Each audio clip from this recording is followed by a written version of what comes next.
10 seconds to go. 8, 7, 6, 5, 4, 3, 2, 1. Hands off your puzzles. Congratulations, everybody. That concludes the solo round of the Tasmania State Jigsaw Puzzle Competition.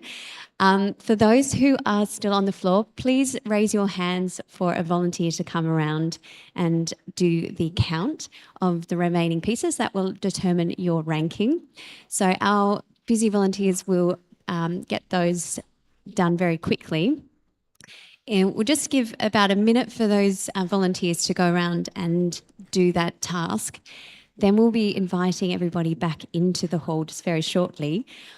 We'll be doing presentations, including the raffle prize. So if you do want to buy some last-minute tickets, we were sold out, but we've just got a few more raffle booklets. That if you do want to do that, jump over to the memberships table and grab a couple of tickets, and we'll be back up here in just a couple of minutes.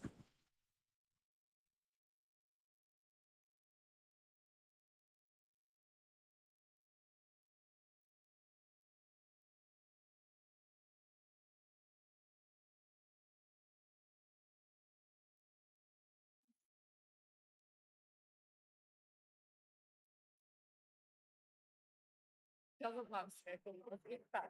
David's such a good job.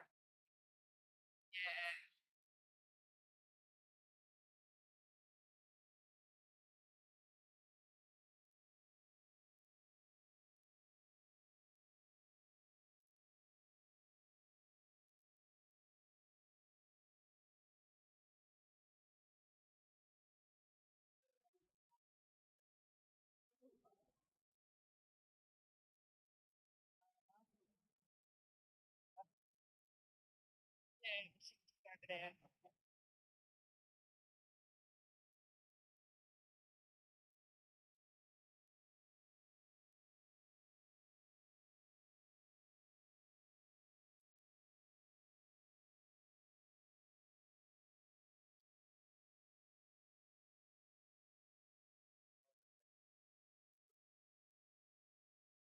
Yeah, yeah.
It's better than I deserve, but still. A lot of puzzles.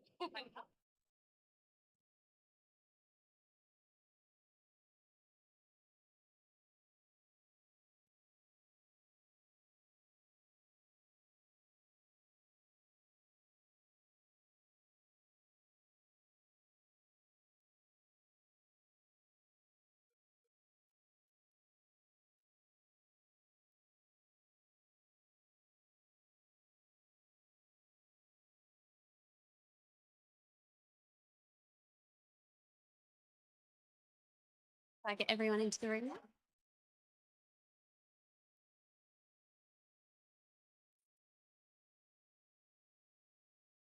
Testing, test. Jason.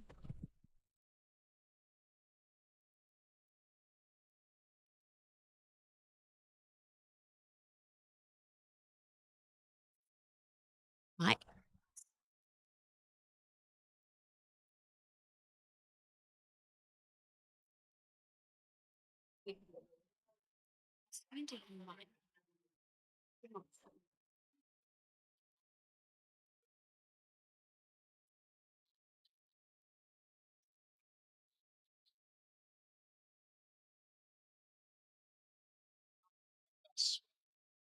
So you don't, so as in you don't know what's happening? Oh, well, yep, perfect. What I might do is I might get you to make the line.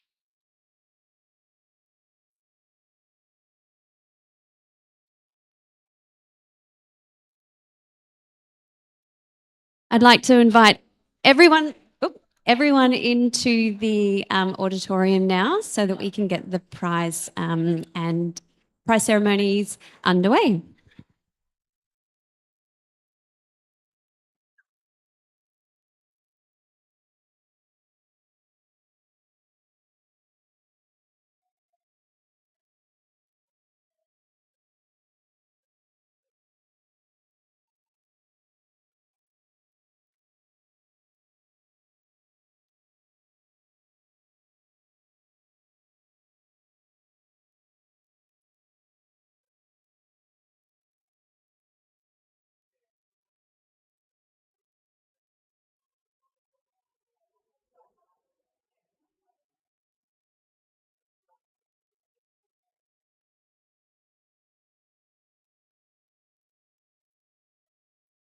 Okay, so everybody who's out in the main foyer, feel free to invite your friends and family to come in and join us, and we'll get things underway.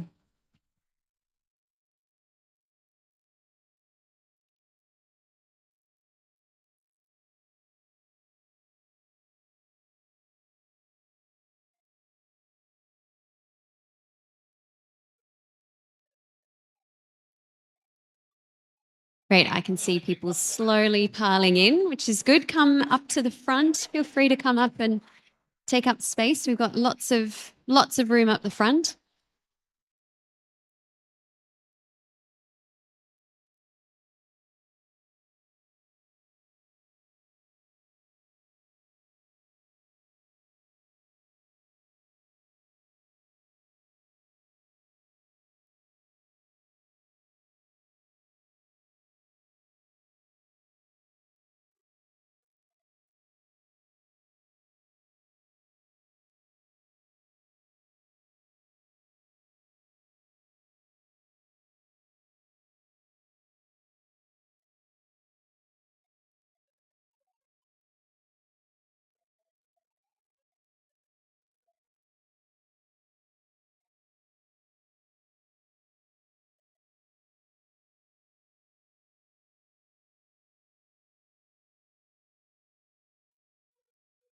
Oh, fantastic. We have light. Thanks, Rachel. Your magical powers did that just by walking to the back of the room. So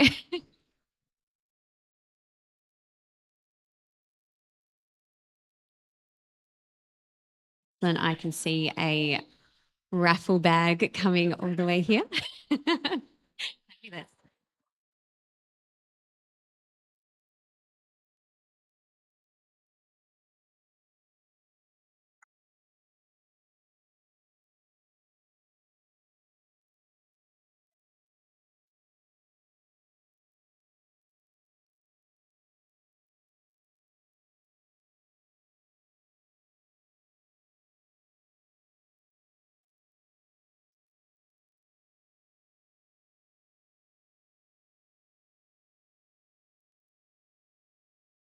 Great. All right. I think we've got most of the people in the room. So thank you so much, everybody.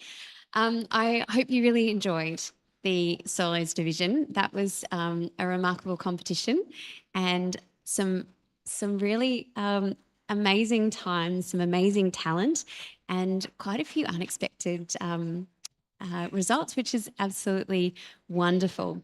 Um, I just want to say a little bit about the AJPA. I mentioned before that we're a wholly volunteer run organisation, and it's absolutely fabulous group to be part of. And as I mentioned before as well, we really want to keep growing the community here in Tasmania. So I'd really like to do a final shout out to Alice Izzard, who is your state rep. And yes, she's done an enormous job in getting the competition prepared for you today. So thank you so much. And thank you so much to all our volunteers who are here today, who are taking all your times and making sure that everybody is having a really great time on the day. So thanks so much. And if you do want to be part of the AJPA, you can become a member. We do have the membership table there if you want to sign up and join our community. There are a cool number of benefits. You can get discounts on tickets and pre-sales to our events. We often have member exclusive events, particularly our online events program, which is really, really great because it doesn't matter where you are. You don't need to travel to those competitions to be connected to other competitive puzzlers. You may have noticed today that we're very proudly wearing these Pride t-shirts, which these beautiful rainbow t-shirts. All of the events team has these on today. We're acknowledging, of course, today is Ida Hobbit Day. Oh, those lights have gone off again. So we're one of the things we're really proud as a community is to really celebrate an inclusive culture, and so this is just a little token of how we can show our appreciation and acknowledgement on this day. Our t-shirts, yeah, woo, yeah, shout out. Our t-shirts also have a second function because we're really excited to announce the launch today of the hotly anticipated AJPA online store. So you can get all of these t-shirts if you'd like, plus almost every other colour of the rainbow. Previously we've only had these available in a black and white version. So there'll be lots. They're all made to order with a local Australian company. So it's a really, really great way to do some pretty cool merch. And we will have a whole lot of more stuff dropping on the store in months to come.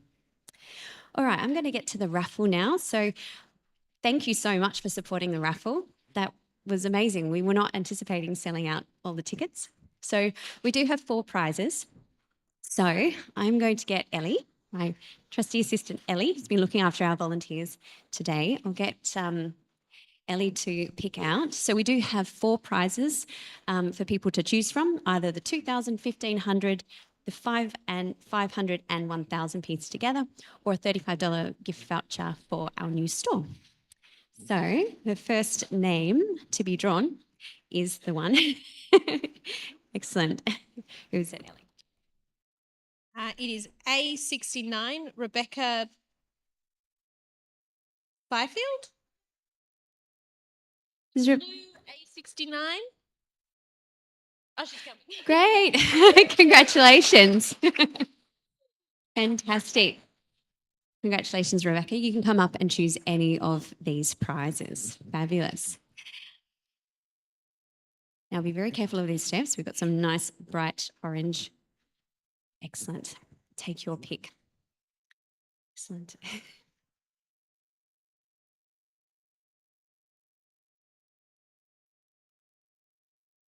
Excellent. All right, Ellie, who is our next lucky winner? Oh, it's another blue. A49, Kate Cole. Kate Cole? Yes, she's here. Fantastic. Congrats. Wonderful. All right, while Kate's coming, we might pull out the third name. No blues. Well, it might be blue. Different blue. Blue A01, Lauren, from our new books. Lauren S. Excellent.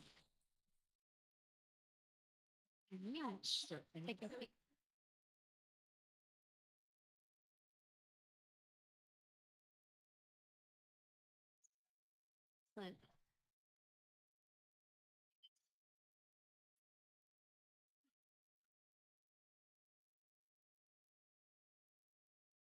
And then our final one that Ellie is going to pull out is so these people. So congratulations. So our fourth winner will take home the Mickey 500 and the 1,000 piece, and that is going to Sorry if you're not blue. Oh, purple. B13, Christy. Christy. Fantastic. Excellent. Wonderful. Thank you so much for supporting that raffle. That's some really great prizes there. So, all right. I think now is the time to acknowledge some of our incredible speed puzzlers. Now, we're obviously searching for Tasmania's fastest jigsaw puzzlers today, and we've found our new champion. But I do want to acknowledge some of the incredible efforts of some of our interstaters. So these puzzlers participated today, but are not eligible for the prizes. But recognising a third place non-Tasmanian resident that in a time of 51 minutes and 25 seconds, that is Bree Ribeiro. So congratulations, Bree. And the next face might be quite familiar to you. The second place of a non-Tasmanian in 51 minutes and 24 seconds, literally 1 second faster, is our very own events coordinator, Melissa Townsend. And I promise Melissa did not know what the puzzle was. I'm very, very tightly lipped about that. And our first place non-Tasmanian with a remarkable time from Western Australia with a time of 46 minutes and 8 seconds, Caitlin McGregor. Well done, Caitlin. I'll be really interested to see how the Western Australia competition goes next month. So that's going to be hot to watch. All right. So we have found today's 3 fastest puzzlers from Tasmania. And in a time of 1 hour, 3 minutes and 37 seconds, congratulations in third place to Melissa Robertson.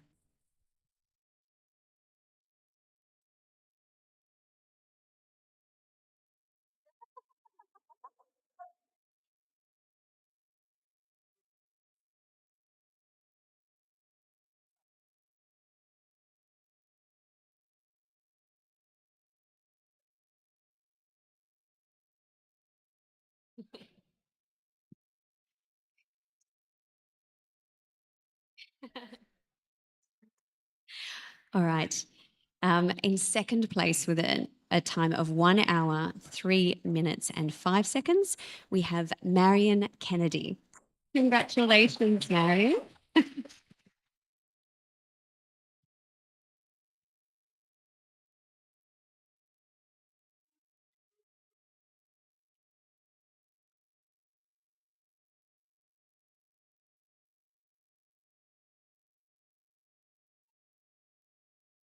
Fantastic. Amazing. And your new Tasmania state champion. This is very exciting. In a time of 1 hour and 39 seconds, it is Anna De Jong.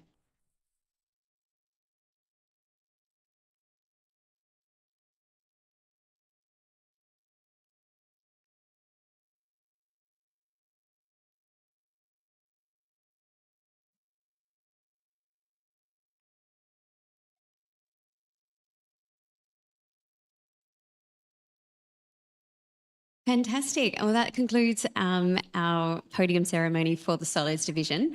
We are now going to ask all the spectators and participants to just vacate the competition zone that allows us to set up for the next division, which will be the teams division. We will be reopening the doors in just over 15 minutes from now to get ready for that competition, which kicks off at 1:30.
See that there's a manually written one that doesn't.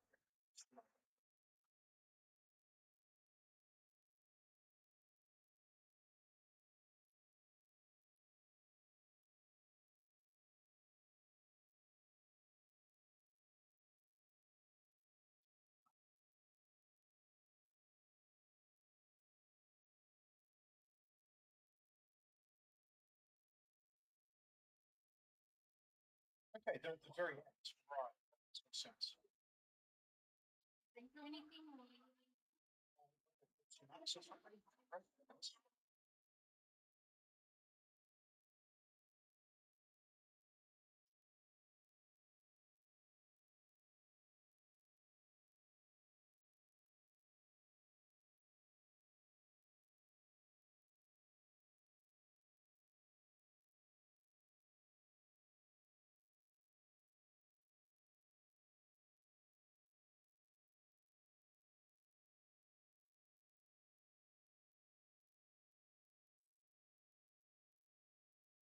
Zero work for you.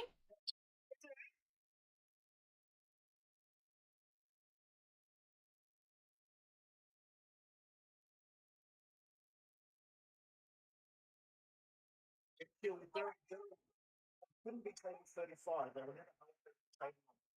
Well, you kept saying 35. What am I thinking about?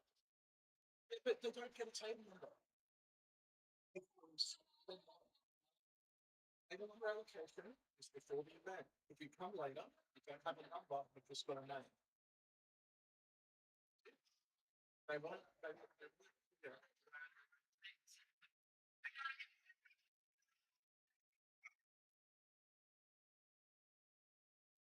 I think we have split, but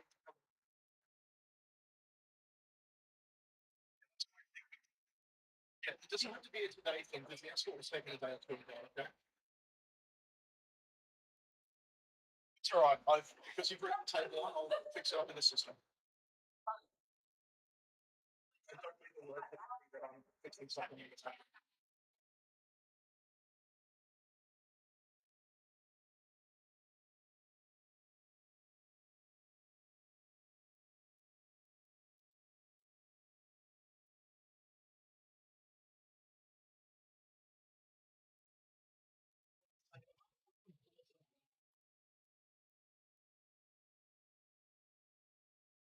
Second.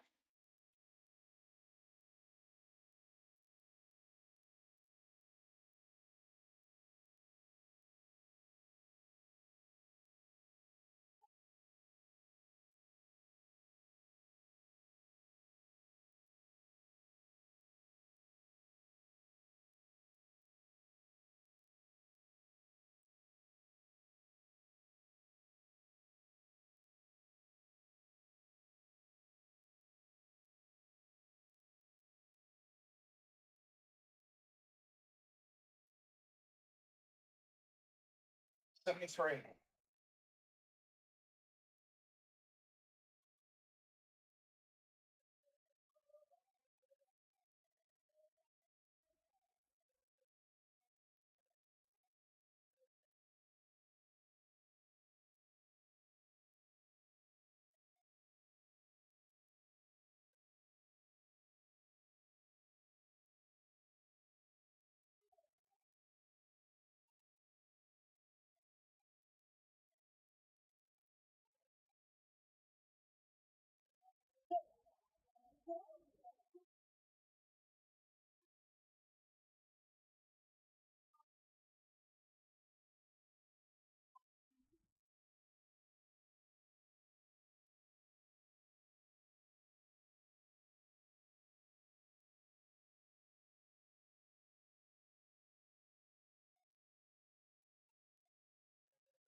So,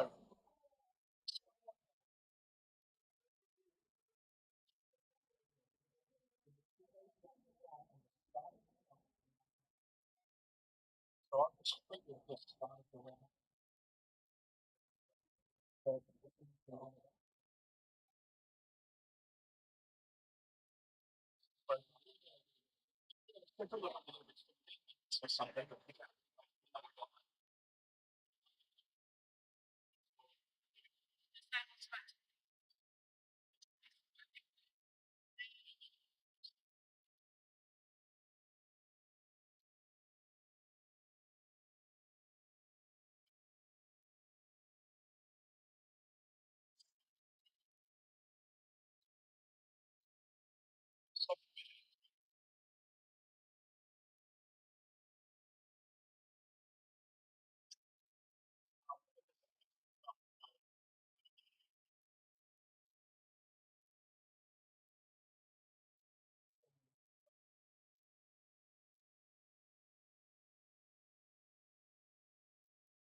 Good afternoon, everybody.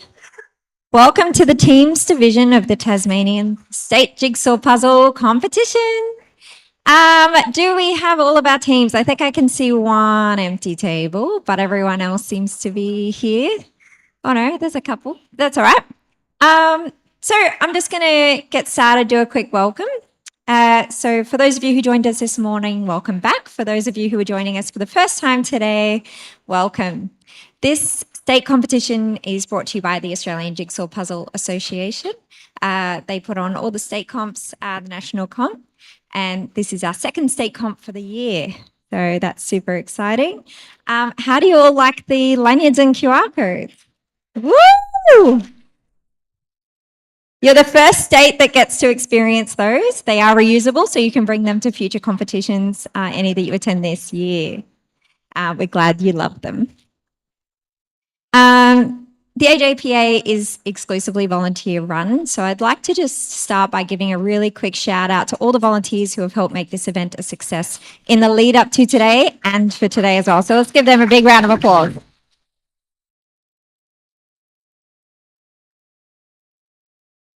And while I'm saying thank you, I'd also like to thank you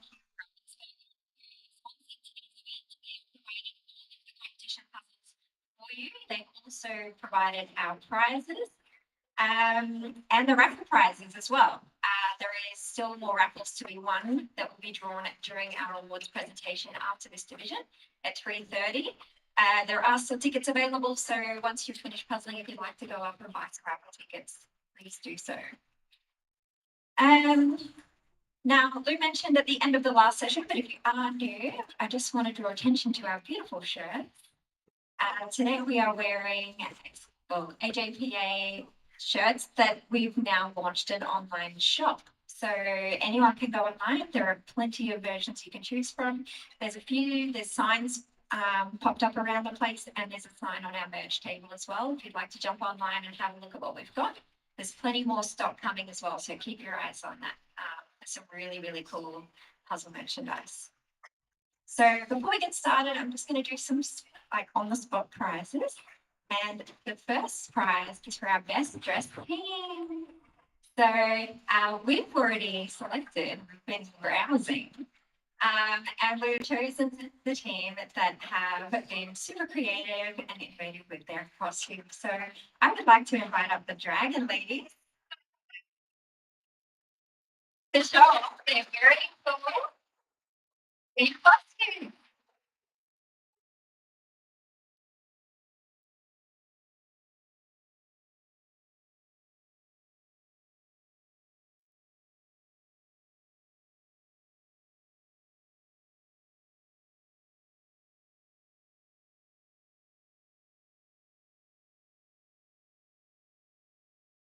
And show them off.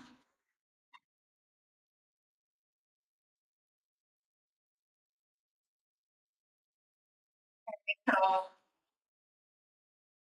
Thanks for getting into the spirit of the event.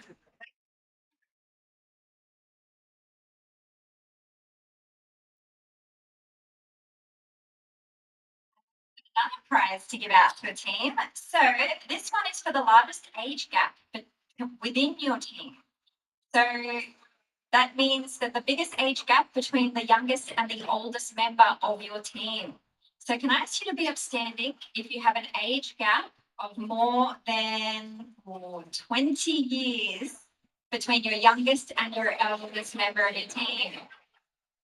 Wow, we've got quite a few actually. Whoa. Start with 10 years. I'm so glad I did. Okay. Sit down. Oh, wait, stay standing if you have more than 30 years between your youngest and your oldest.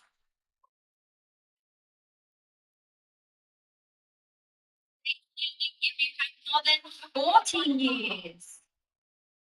Oh. Stay standing if you have more than 50 years between the youngest and the oldest member. Whoa, okay, we've got 3 teams standing. Stay standing if there are more than 60 years.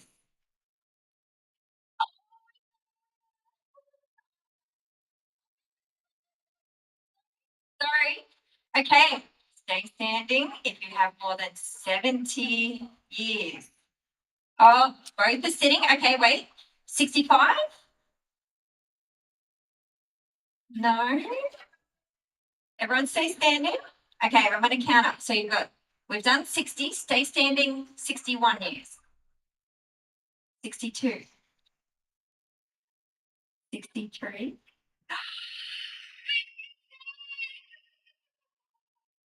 That's amazing. Yeah, oh, no, you're. Oh, you're 62? I'll give you a round of applause and we'll come around and give you a little.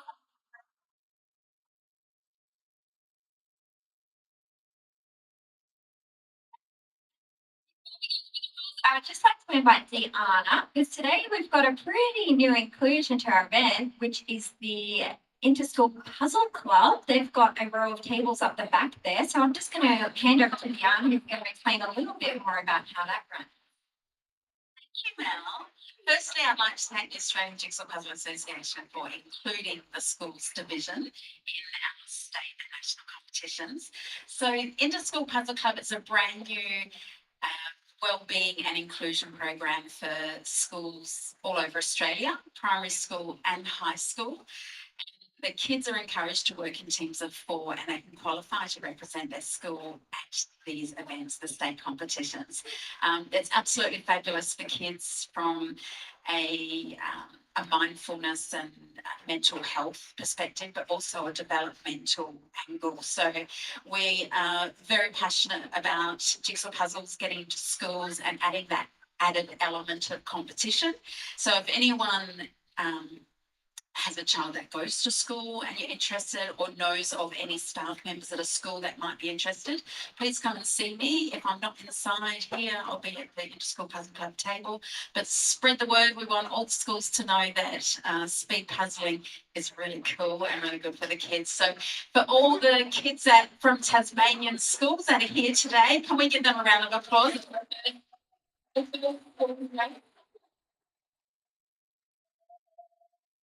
Montello Primary and Summerdale Primary, best of luck in your puzzle race today. Thanks, Jan. Okay, so let's get started with the competition, shall we? Don't touch your bags just yet. We've got a few rules to go through. Okay, so for those who are competing for the first time today, your goal is simple. Inside your bag is a 1,000-piece puzzle. You all have the same puzzle, and it's the first to finish that wins. We have medals for our first, second, and third place teams, as well as some prize puzzles, of course. Okay, so just for some rules. Do not open the bag or the puzzle until you are advised to do so. Those instructions will be clear. Respect the space of your competitors. So you can move around your table, but try not to move into other tables' team spaces. At 2 hours, hands off means hands off. So we will announce when that happens. We won't be making time announcements during the competition. So if you want to check where you're at the time, there is the clock on the screen. So feel free to look up and check that clock. At that time, our volunteers will come around and count up your remaining pieces so that you still get a state ranking as well. With those remaining pieces, if 3 or more are together, they will count towards your completed puzzle. So if you have a group of 2 pieces joined together, they will still get counted as 1. There is a 10-second penalty for every piece missing. So once you finish your puzzle, if you are missing a piece, check the floor around you. Our volunteers will place a post-it note, a bright coloured post-it note under any pieces they see on the floor. So that should help you quickly spot if you are missing a piece to avoid getting that 10-second penalty. When you're done, a volunteer will take your time on your time slips provided. If you finished and there's not a volunteer there, quickly check up at the time and then flag someone down so they can jot that one down for you.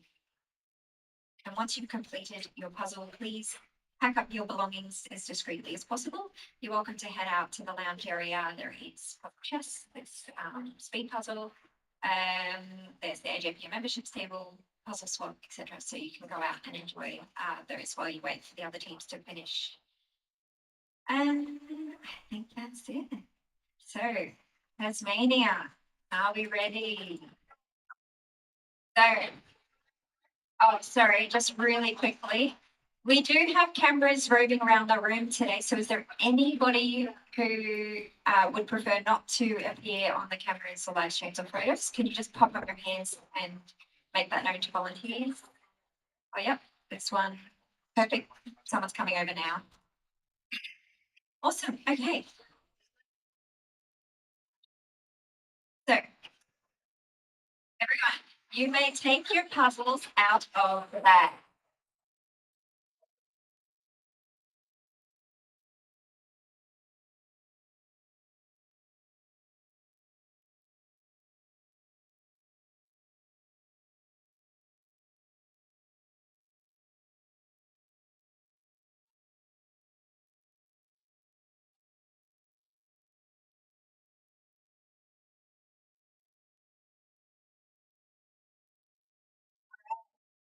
Are you ready? I'm going to do a countdown. Ready? 5, 4, 3, 2, 1.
It's an odd one with a cop.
Hello, everybody watching online. My name is Lou Jacket, and I'm the president of the AJPA. Thanks for joining us. I am here having a chat with Keely Reader, who is the secretary of the AJPA, and we wanted to say a big thank you for watching and supporting our competitors online. And big hello to you, Keely. How are you? Hello, I'm good. We're having a great day in Tasmania. It is pretty great here. We had a fabulous solo division this morning, Yeah, didn't we, Keely? We did some surprises. Circle puzzle, which some people were happier about than others. Yeah. some I remember seeing that moment where they all took them out of the brown paper bags, and there was some faces of delight and others of aghast. So, It was a good puzzle. yeah, it was a good. It kind of mixes up the competition, doesn't it? Sort of yeah, it gives you something a little bit unexpected. It is fascinating, isn't it, when you have a difference between just the rectangular versus the circle. I think it gives you a really interesting insight into how people's brains must work and process different images and puzzle shapes differently. Yeah, even with the rectangular puzzle, from image to image, it can change the whole. It can change the whole competition because everyone has different strengths. But with the circle puzzle, it flips everything. It kind of adds, yeah, it's not only just about image, but it's about piece cut and yeah. Yeah. So I like a circle puzzle. yeah, the circle puzzle is, yeah, I find them quite meditative, even more so than a regular ribbon cut. But yeah, we've had some great Ravensburger puzzles. So Keely, what do you think about this puzzle that we've currently got? So it's a Copenhagen image. I really like this puzzle. I do like a landscape with clear, different coloured buildings. That's very much my thing. It's just a small amount of sky, but it looks quite similar in colour. So they might need to do a bit of shape sorting for that. But yeah, I like it. What do you think? Yeah, I love it. I think it's a sort of a classic Ravensburger scene. I think they're really famous for that landscape photography and or or city scene photography.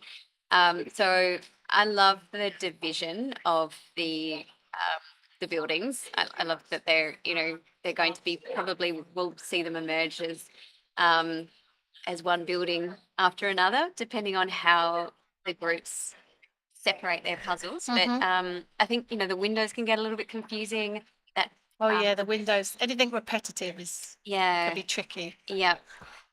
So we have two pretty fast teams here who look exactly like they know what they're doing. Some familiar faces. So a lot of these puzzlers were participating this morning. So we've got on the right of the screen now, we've got Katrina Coleman's team, and right next to her, puzzling alongside her, is her daughter Hannah. So I think it would be really fascinating to see the battle off between these two teams that are on the screen now. And then our team on the left is actually a complete interstate team. They're Ours is the Victorian invaders. Victorian invaders. So they've come down to give Katrina's team a bit of hot competition, I think. For very fast puzzlers. So this is going to be interesting. Yeah. So we're seeing, a lot of that kind of distinctive colour come together. So Keely, what if you were doing this puzzle? So if the four of us are doing a team, how would you have approached this? I think I would start with the buildings, with the coloured parts of the building, which is interesting because none of them have. But that pulling out those like colour sections is usually the first place that I start, and also the differentiation between the sky and the roof. That's quite good to give yourself a bit of structure to start off with. And I guess like they've done, those patches of water down the bottom are quite sort of small, easy sections. So getting Sort of those the done. areas of reflection. Yeah. In that. Yep. What about you? How would you tackle this one? Yeah, I mean, so for me, I always find that yellow, just my eye is drawn. So that the team that's both teams have probably done exactly what you've described there, the sort of the intuitive sort of areas of that reflection on the water and that yellow building seems to be really, really distinctive. Yeah, I think that both teams are doing an almost exactly the same intuitive approach. A lot more roof happening on the left. On the left, actually, yep, you're absolutely right. The sky actually is quite difficult. It's just white. It's just a flat white, isn't it? Luckily, that comes down pretty quickly down onto the buildings. Yeah. Which I think that's probably why the team on the left has gone for that kind of skyline, which helps kind of close the gap between the edge of that and the top of the skyline. So yeah, no, it's So is this kind of one of your favourite styles of puzzles, or what do you like, Haley? not my favorite, but I wouldn't say no to this puzzle. I like a cityscape when it's more blocky like this. But my favorite puzzle is more like graphically drawn images, not paintings, but like the hand drawn ones. Yeah, that's what I like. What about you? Yeah, I like photography. I really like depth in my paintings. I find that my brain interprets, makes sense of depth than it does of, like I say, a busy sort of flat image. So, but I do know that, yeah, the sort of busy pick and places, I find them enjoyable to do, but I'm never going to be fast on Yeah, those. same. But something like this would make me feel like pretty confident. It's a shame that we weren't able to puzzle this one together. But so how did you go this morning? Because I know that you did the round. Good. So, I came sick this morning, so I was very happy with my performance. When the puzzle came out, I had a moment where I was like, oh, I can't do this puzzle. And like the part I started on wasn't coming together. So I was like, okay, I'm going to do a different colour. Okay. And then once I kind of got that bit, it came together. But I could see that a lot of people were kind of leaving the orange till last. Like the orange was just, I don't know why the orange was the hardest, but that bit was really tricky. Yeah. But I really, the thing with the round puzzles that I find helps the most is to build onto bits that you've already done, because you can, because the piece shapes are so unique, you can start to look at the shapes of the pieces to add those in. But yeah, something about the round puzzles and the images is very satisfying. So, and of course, what I find interesting about these round puzzles, this Circle of Colours series, is that there's two styles. There's sort of that wedge shape of colour, so it's almost like a pie chart, which is, this morning's kind of puzzle, versus the Circle of Colours where it's more like rings, where you're building sort of in from out. So this was very much, you saw everybody do that ring, that wedge approach this time, building one wedge to the next. Yeah. Some of those ring ones, I think the ring one that they had, did they have in South Australia, that when that gets to the outside, that one's really difficult. Yes. That's a slow puzzle for me. Yeah, that's a slog. Yeah. And I remember watching everyone do that puzzle. I have done that puzzle myself, and it feels like there are two borders to the puzzle. There's sort of that inner rim of so for people who are not familiar with the one that we're talking about, so you can go to the Australian Jigsaw Puzzle Association website and look up our competitions and our previous results, and you'll see the puzzles on there. So that was from South Australia 2 weeks ago. Actually, I'm not sure if we've actually got the South Australian results up at the moment. But the puzzles that we used in the South Australian competition were both Circle of Colours. In the solos, we had the Circle of Colours mandala, and in the Tears division, we had the a little bit of there we go. Sorry to interrupt. There's a lot of noise in the background at the moment because alongside our team's competition today, we do actually have Inter-School Puzzle Club, which is our founder Diane's new venture, which is one of the reasons she stepped down as president to pursue this new venture, and one of her teams has just finished. They were doing a 200-piece puzzle, so teams of 4 school children doing a 200-piece jigsaw puzzle, which was a lovely Disney scene. So there was some raucous cheers just now for the kids who've just finished, which is it's fantastic, and it's actually a really lovely atmosphere having the kids. I know, it's so sweet. It's very sweet. Very sweet. Keely, are you able to sort of estimate maybe the ages of the kids that they're primary school, aren't they, who've just won? Yeah, they look they're all primary in the sort of 8 to 9, 8 to 10 range, I would say. Yeah, which is Oh, it's they really look lovely. a bit younger, those ones over there. Okay, yeah, so there's a real age range, and I think it's a fantastic venture because, as Diane just mentioned on the live stream introduction, that you may or may not have been broadcast.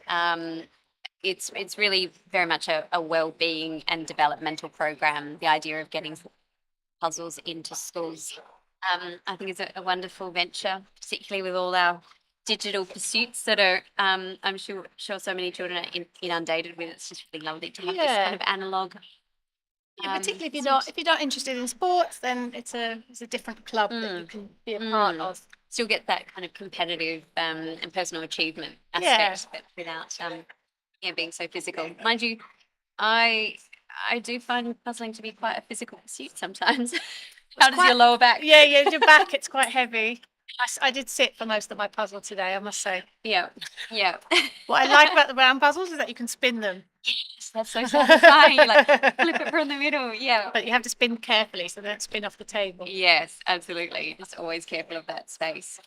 Okay, so we have I think this is another competitive Tassie team. So this is the team for our winner from this morning, team of 4. So it will be really, really interesting to see how these guys progress alongside our other Tassie team and the interstate team that we already talked about.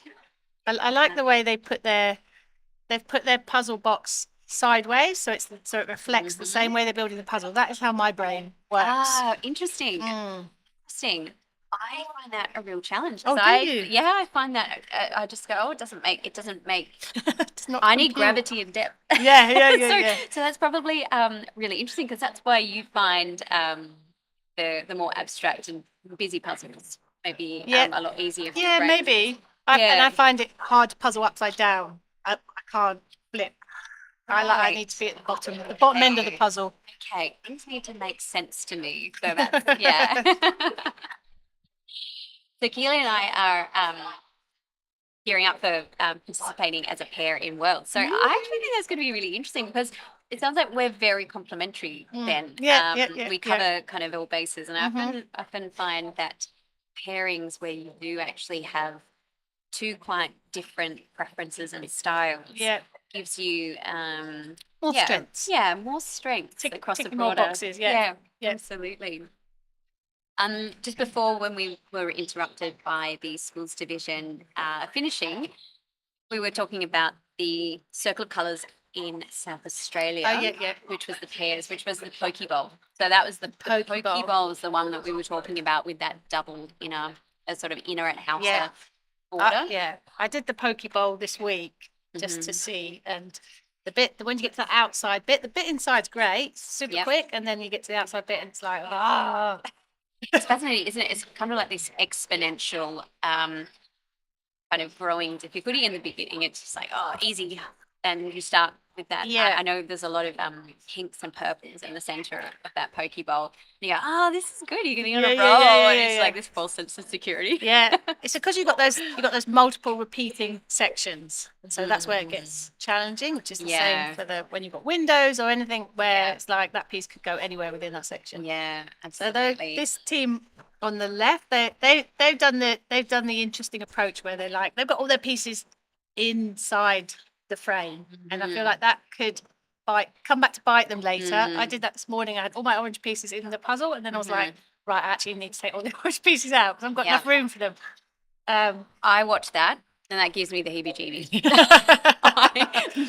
my brain would be like, I need space. So I'll often find myself bringing things into the puzzle with the intention to do them, and then finding them maybe a little bit more challenging than I anticipated. Yeah. And that just stuffs me up. So if there are any other people who are out there who are thinking about, approaching speed puzzling for the first time and thinking about how, how you can improve. I think it's really interesting learning about your own particular styles. And one of the things I think is worth experimenting with, certainly I've found helpful, is the use of space. So try a practice puzzle maybe where if you tend to bring things into the center, maybe do that one time, see how you go, and then maybe do a puzzle, either the same one or a different one, but really deliberately putting pieces in a place that you may or may not have been used to. We've just had Another school.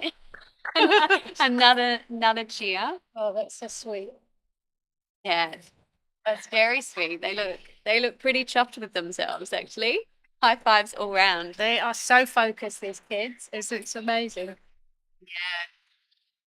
Yeah, they are. They're very laser focused on these. So yeah, so they've had a 200-piece puzzle, which I think is giving them a huge sense of achievement. Oh, those people are doing quite well with the sky. Katrina's team. I think yeah. that the only way to do that sky quickly is to shape sort. And I think shape sorting Hannah's doing that very well. every time that I shape sort, I'm like, I'm wasting time by sorting these pieces, but then the build is so much quicker. It's an investment, isn't it? It's an investment, and because it's a smaller section, I think it's the only way to go with that sky. And I think, sometimes those moments where we were just before that team, we were talking about that idea of people who are thinking about doing speed puzzling, who might be playing around with their space and where you place pieces, and experimenting with things like doing a shape sort versus not doing a shape sort, just getting the feel of how that makes influences your ultimate time is really kind of a really good tip. But they've got a very orderly kind of coming together. So we're only 27 minutes in, and I would say I think about a third of the puzzle is done, maybe 25%. Yeah, Yeah, getting there. yeah. So I wonder, do you think this is going to be a sub-hour? Do you think we'll see a sub-hour finisher for? I don't know. I reckon it's going to be over an hour. That's my bet. Yeah. So one of the cool things about this puzzle that people online may recognise is that this puzzle was actually used for one of the teams competitions in 2022 at the World Championships in Spain. So this was it was either preliminary or a final round, where it was in the final. Thank you. Oh, sorry, in the qualifying. It was one of those. It was in teams. It was in teams, and it was one of the puzzles that we had 4 puzzles to choose from, and you had to choose 2 of those. Did you choose this one? Yes, we did choose this one, and we had a great time. This is a really nice puzzle It's as well, a lovely one. compared to the ones that we did that 3 rounds out of 4 had. I mean, this is a nice puzzle. Yeah. So if people are interested in going to the World Jigsaw Puzzle Championships website, you can have a look at the results from that 2022 championship, and you'll see that it turned up. And what's really interesting about that round is because we had the 4 puzzles and chose 2, this was pretty much the most consistently chosen puzzle. Yeah. So okay. Probably around 95% of the field actually chose this to do. So you should be able to see the differential breakdown of individual teams' times from around the world. So it will be really interesting to see how they compare to those times. Just gonna see if I can find any Okay. so that we can anticipate. Yeah, so we can start estimating. Oh, I think Katrina's team on the right. It's like there's a lot of structure coming together. It's interesting, isn't it, when you get, particularly in a 1,000 piece, you kind of hit that that point of inflection where everything just starts going so much faster. Yeah. Yeah, I feel like All right. Okay. So it was the qualifying round for teams. What's some nice puzzles? It doesn't tell you. I thought it would tell you. I think last year it told you how quickly you've done. yeah. So Oh, you can. okay. so Oh, you can. Yeah, so Right, let's when you have go a to look. that website, you can Oh, actually the look button on puzzle. the individual Here puzzle. we go. So here we go. Okay. So the fastest time for that qualifying round was 43 minutes and 55 seconds. And then 44:05. Got some fast. very fast times. Yeah. So there were 4 teams that were under 50 minutes from that. So 7 under the hour mark. Right. yeah. So. Okay. No pressure, guys. You've got about 12 minutes. Go. to get it finished. It's pretty remarkable, isn't it? I know when I talk to my friends and colleagues who are not puzzlers and sort of tell them about the teams event and they're like, oh, how long does it take to do a 1,000 piece puzzle? And I always sort of put it in the context of a 1,000 piece puzzle. That's the kind of puzzle that you do with your family at Christmas time. Remember, it's usually on the kitchen table for about a week or so at least, and I sort of say to my team, my friends, that these teams are doing it in under an hour, less than a Netflix show, and it just blows people's mind. Yeah. Yeah. It's a very different beast with a 1,000-piece puzzle. I think it's really important to sort a lot up front. Otherwise, you've just got 1,000 puzzle pieces to look at. They're using puzzle boards. Yeah, puzzle boards I think for a 1,000 are super helpful, aren't they?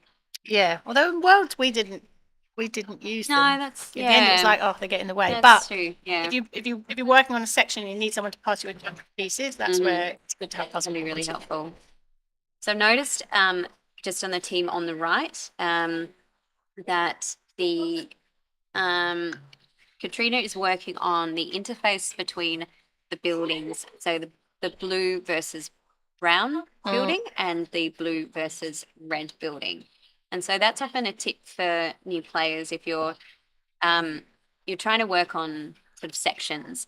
And I suppose it reflects what you were saying, Keely, before about the idea that you kind of build off or you build in relation to an adjacent section or an adjacent object.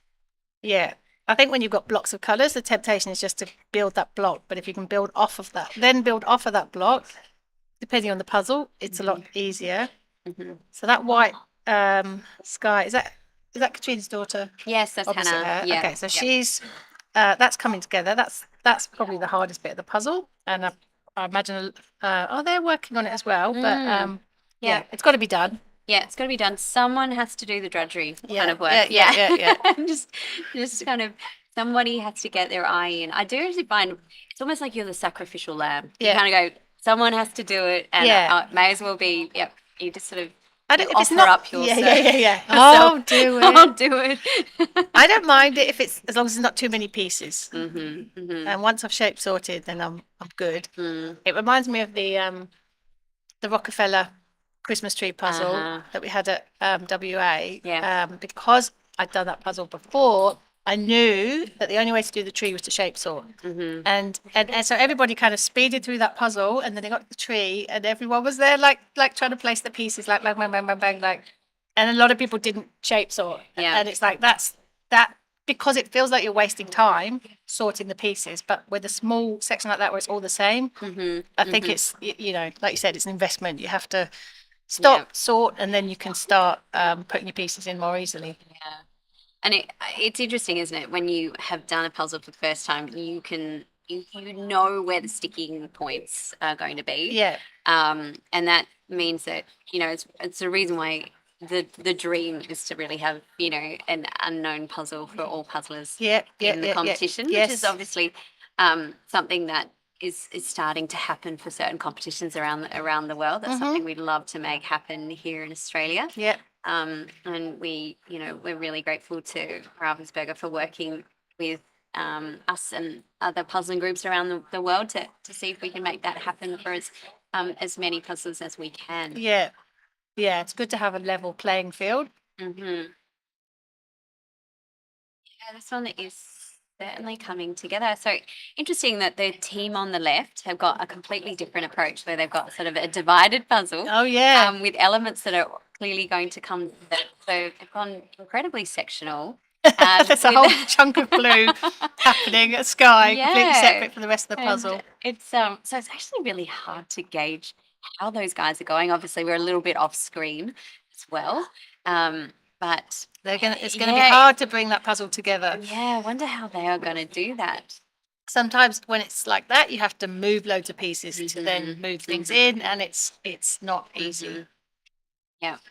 So she's doing the pick and place with the sky, and you can see how much longer it's taking compared to Hannah's approach. Oh, you can see some people another clapping school. on the screen. That's another school that's come through with the goods. Yeah, so a lot of excited kids here. It's really cool to see. All right. Okay, so we're getting a little bit more of a view of this team's approach, Yeah. which is it's really, really interesting. This is a nice Yes. kind of like lazy Sunday afternoon puzzle. Yeah. Yep. Yeah, the complete opposite of a Saturday afternoon competition, adrenaline fueled. Everyone will need Saturday night to wind down. Yeah. I think. Yeah, when you're like, I'm not going to speed, I'm just puzzling for relaxation. Yeah. The original intent.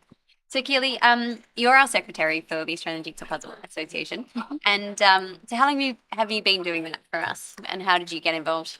I joined the committee at the end of 2023, and I came to the Victorian state competition. Another team of our schools. That's The all the schools all done. the schools are done. Yep, all the schools are done. Amazing. Yeah, it was really cool seeing the teams on the floor clapping for them. So they stopped their own puzzling. So, They add a really nice element to the competition. yeah, it's very cute, very sweet. Um, We're from where we're sitting in the commentary box. We can only just see the tops of their heads just walking past. So they're all so short. Very, very sweet. Oh my goodness, we have just. Oh. Yeah. Oh wow, that's a. Thank you to our camera crew for changing on This to is the Victorian invaders. These are Vic invaders. They are invading So with there's a vengeance. Bree on the top left there. She's won Victorian state competition before. Yep. So she is very, very fast. Yep. Jess on the bottom left is a very, I would say, a Ravensburger enthusiast. Probably Yes. the biggest Ravensburger enthusiast that I know. Probably with the biggest collection of yes, Ravensburgers yes, of it's anyone a we know. Really remarkable collection. These guys are furiously finishing that off. That's quite a jump from Yes. the other team. So we're at 38 minutes now, and that world. This is a world. This is. Oh, yeah, yes, you're right. So we were at 43, I think, is what 43-55. 55 So is the team to beat, and that was a Spanish team. that was and that was- Alejandro, who won world Yes. every year except this year. Right? Yeah, so that's pretty impressive. That's a very so that's they're a very on competitive track. case. Yeah, Yeah.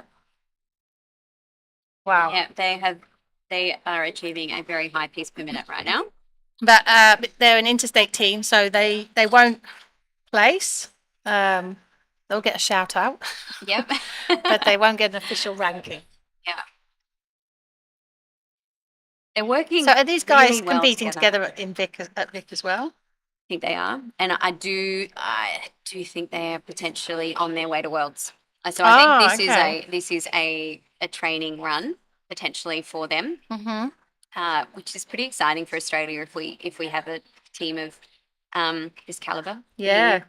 Being put up for the rankings, which is, I think, one of the cool things in Australia that we're finding by running lots of competitions in each state, it gives us lots of opportunity to engage more and more puzzlers rather than just having one national competition per year. So we're actually finding that, each competition that we go to, every state, we're unearthing kind of extraordinary talent. Each competition. Personally, I think we should shut the doors and not let anyone do Okay, it. yeah, I know. Look, this is The why I'm in competition is getting too high. this is why I'm in the commentary box and also the president role, because I've realized I've had to move into my post-performance career. I'm like a retired footballer. So, I think the writing was on the wall for me. I'm really glad that I got in early. Yeah.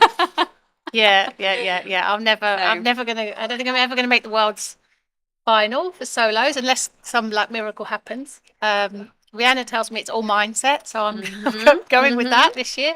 But yeah, the chance of getting a world's ranking for me is slim. Maybe in teams. Yeah. Oh, absolutely. And look, there's always the benefit, puzzling, you're always going to improve. There's always so much to do in terms of personal achievement. But yeah, it's just how much is everybody else around you personally achieving at the same time. It's like, just stop practicing, everyone. This bit when you get towards the end is always really stressful because you don't know how other people are doing. Yeah. And you assume that if you're close, someone else is close. Okay, so we're at 41.28 and 43.55 is the team to beat. So Alejandro's world record, the world time for this puzzle, which I suppose we can say this is a world record really for this team's puzzle under competition, because I'm not aware of any other competition having had this puzzle. This is the bit where there's too many hands. Yes. It's like everyone's like, oh, reach, hand. And you're not quite sure where the pieces of the puzzle are. They on the left side or on the right side? Yeah. That's really annoying when you're looking for a shape and that shape is not on the bit in front of you. Yeah, this is a nail biter. This is going to be. You can see there's a piece off their card. I wonder if they've noticed that. Can anyone see that overlapping the brown and the yellow building there? Oh. So they're going to have to do a little sweep of their. Oh, and Bree has just covered up with a piece of cards, white spaces. So yeah, just pulled it back. All right. Yeah. This is nail biting. This is nail biting. They are gonna. I think. I think they're going to. It's just going to come down to if they can find that last piece. It's going to be. It's going to be horrible if they can't find it. Okay. Oh my gosh! Look at their frantic. All right, Jess, sweep the puzzle. Sweep the puzzle. They can. All right, 43.55 to beat. They've got a minute. Resaw it. Amazing. Oh my god. Oh my gosh. They've done it. Wonderful. Oh my gosh. What a time. Well, that was 43.05, I think. 43.05. So 50 seconds faster than the fastest team in the world. That's incredible. And they will have absolutely no idea. Well, actually, no, they probably might have an idea. Well, no, they won't, because they won't have known what this puzzle was. That's right. So they won't have known the puzzle. we will probably be the ones to inform them of that. So that, I think, is going to blow their minds. They have to be so happy with that effort. That was spectacular. Yeah. It must have been just the right puzzle for all four of them. Yeah, that's fantastic. Well, I feel quite happy and chuffed with myself because I did choose the puzzle. Thank you very much. High five. I think they'll be buying me a drink later. Yeah, I think they should. That's actually been one of the things we're talking about my post-performance career.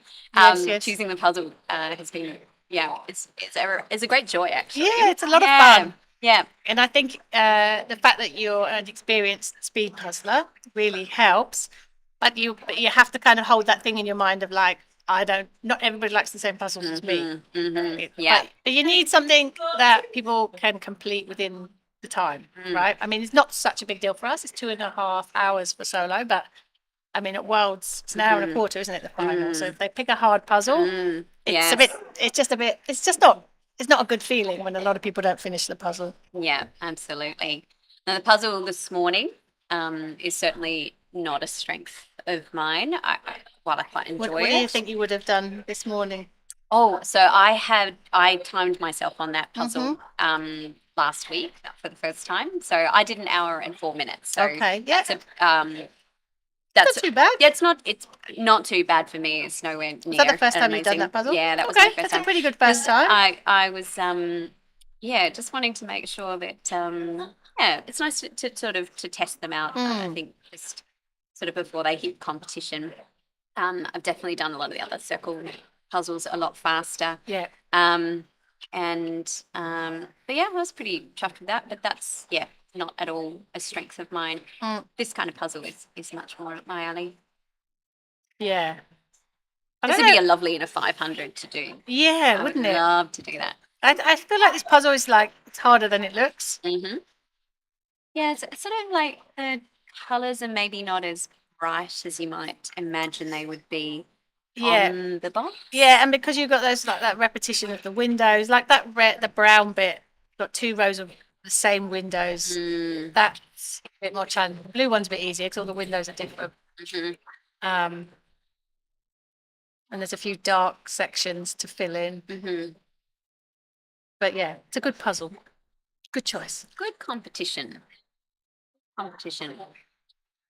Okay, so we've got. Oh, this is like. Oh no. Oh, is this the same team that had our split before?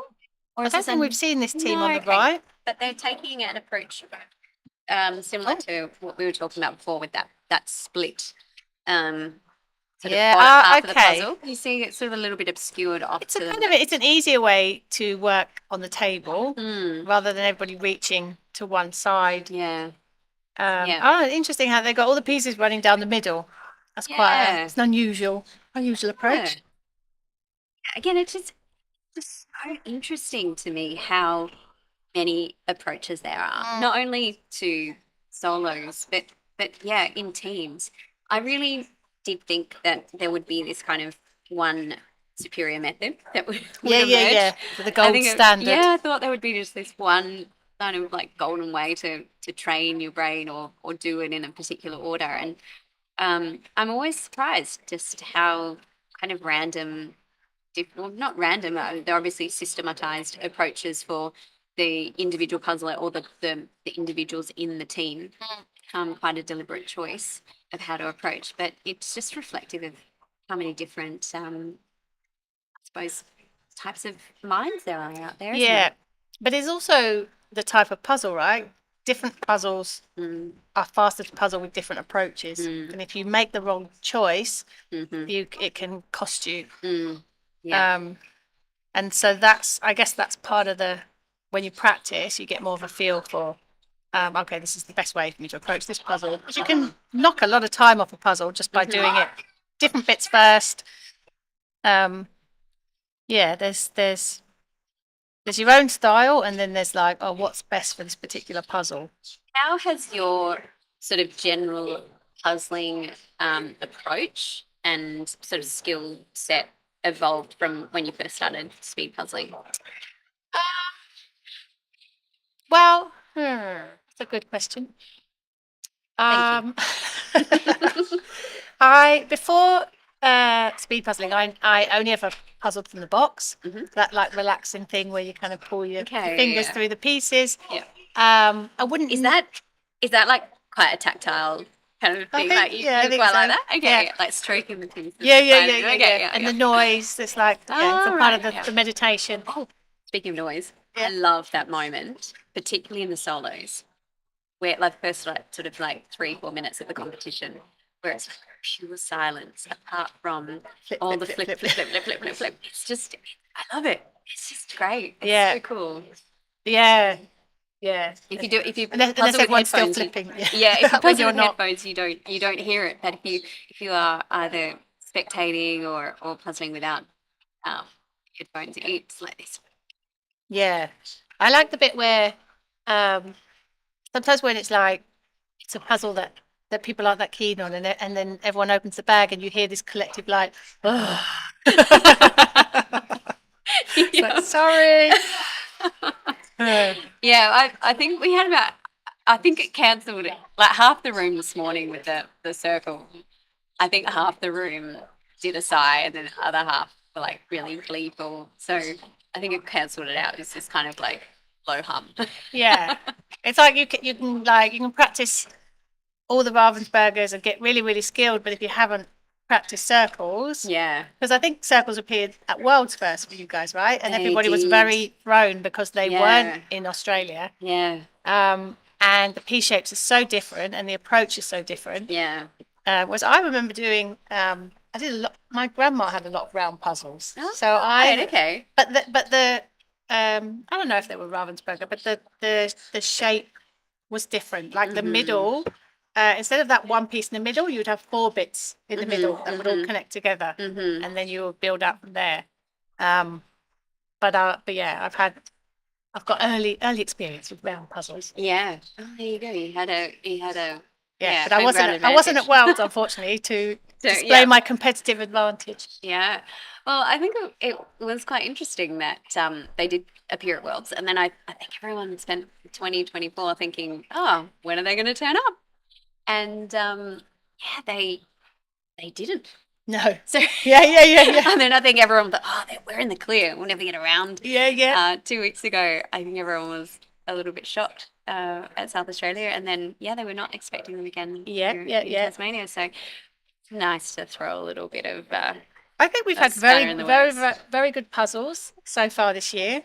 We've got the WA State Comp coming up next. That's Ravensburger. And then we're going into some more surprises, some unknown and new brands for people to try. So that's going to be really interesting because these competitions have been quite heavily dominated by Ravensburger, but we're getting to a point now where it's very hard to keep finding new puzzles because if you use 2 puzzles per competition, and we have 7 competitions a year, I think. So yeah, we're kind of burning through the options. Yeah. We're so grateful for having the options that we do, but yeah, we obviously it's not. I'm sure many of us would wish that it is an unlimited supply of new puzzles. Yeah. But the other advantage of bringing new brands in is that people get to try new brands, but it's also less people in the room will have done that puzzle before. Yeah. And so that makes it a more interesting competition. Yeah. So I'm really excited to sort of see how that's. Yeah. It's going to sort of mix up the field again. I think we'll continue to see some surprises. Oh, I see that orange in the bottom right. She's like, where is that orange going? I can see that she was putting it in, but it needs to go below the red building. And she's putting it alongside, but just go lower. Yeah. All right. Katrina's team doing these well. guys are closing in. Oh, they're going to get Under in. the I hour? reckon, I reckon under 55. Okay. Hold on. Actually, maybe not. I mean, they could. Under 56, I think. Yeah, they've just got a few little bits to close in, don't they? And these guys are not far behind them. Yes. So these are our 2 Tassie teams battling. So remember the team who has finished so far, that remarkable time of less than 43 minutes were the interstate team. So here we have kind of neck and neck 2 Tassie teams. Yeah. So I'm pretty confident these are going to be our first and second Tassie That's Anna pace getters. on the left, who won solos this morning. Yep. So she's got a really strong team. Puzzles with her. I love this back and forth of the hands and the arms just going everywhere. It's just that kind of awareness of personal space, and you just have to throw any respect of personal space out of the window, don't you? Yeah. It's be like, I don't know when you puzzle in a team, but I'm awful. I'm just like hands everywhere. I have to really battle against it's been beaten out of me because I've puzzled with Ellie for so long. I'm not allowed to say sorry ever. Okay. But if we bump in, that's part of it. What needs to happen to get the piece in place. There are no sorries. Just yeah. As long as no one gets injured. Yeah. Your hands are very important in this sport. Yeah. At least it's not like hockey where you need to wear shin guards. So, I kind of wonder if we could like lop off each of those fingers with the speed at which people like bump into each other. Sometimes. Yeah.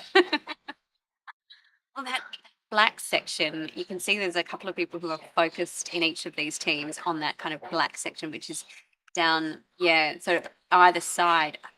Almost got, Yeah, it's got to be shape sorting. oh, Sort gosh, your shapes, guys. so similar. I think Katrina's team on the left slightly headbutt because there's a little bit of their puzzle out of screen.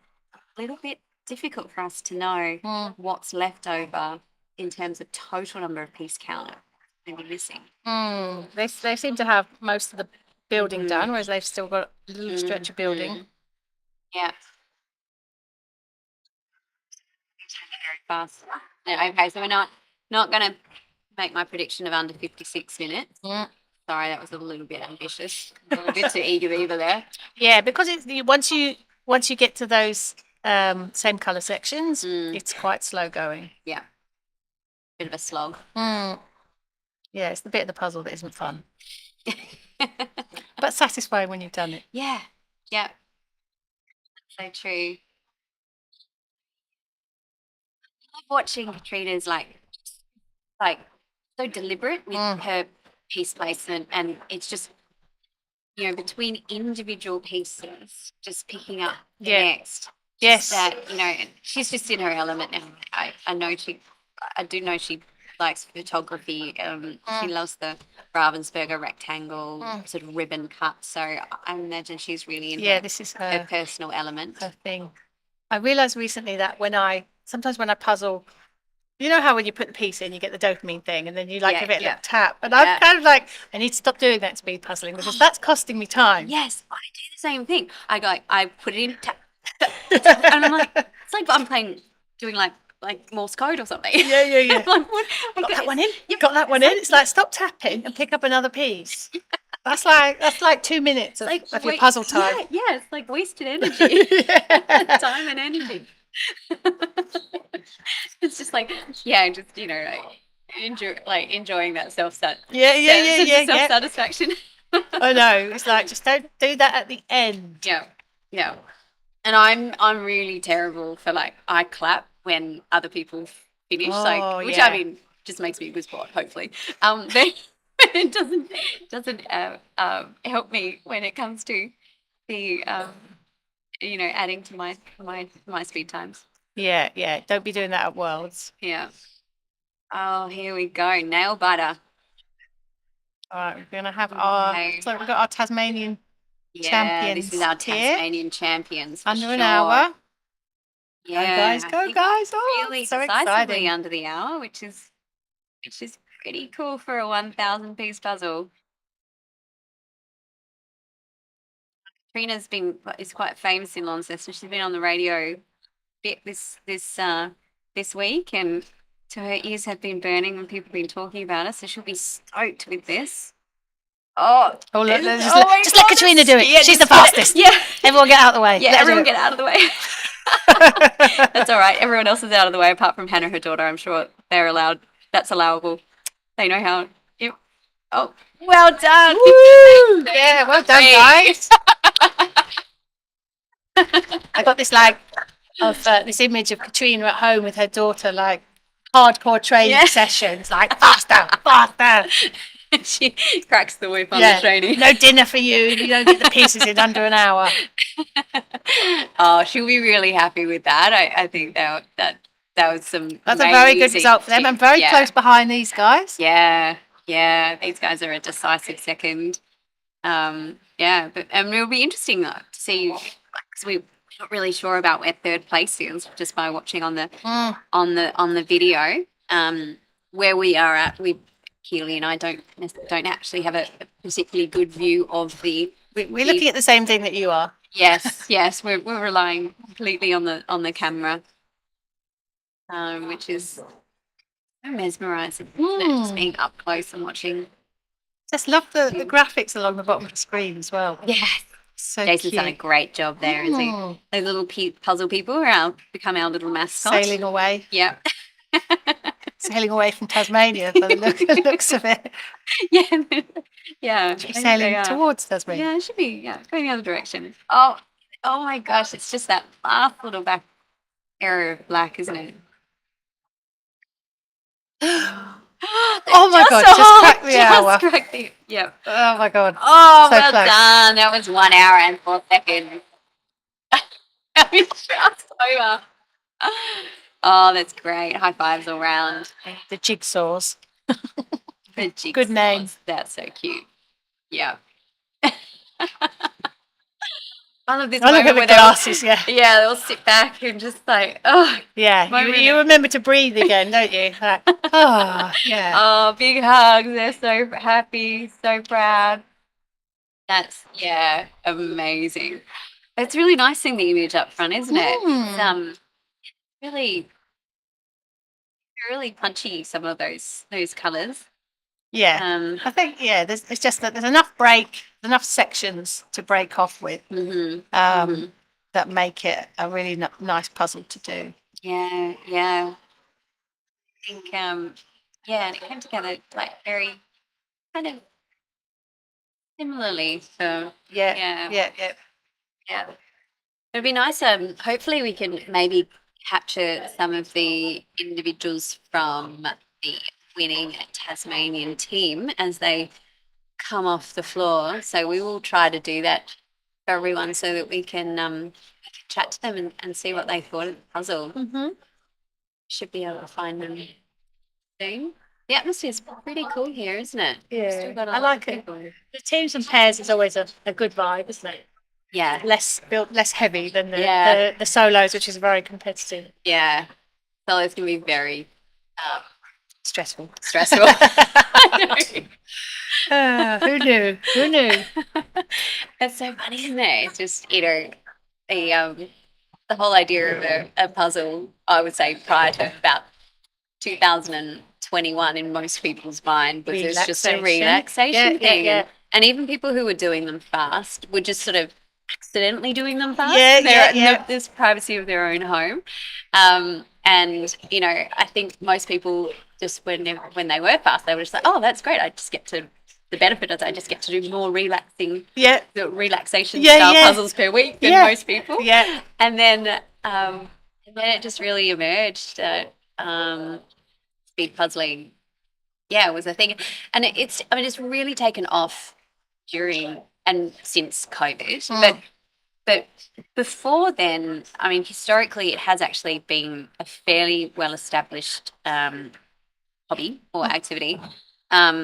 In Europe, particularly Spain, prior to COVID, With speed puzzling. had speed puzzling, had quite an established kind of association over there, which is makes a lot of sense. I think with the World Championships really emerging from the group that was really kind of pushing it over there, and I'm pretty sure there were also other North American and European groups, but just. Yeah, since the World Championships was created in 2019, had one before COVID, and then since in 2022.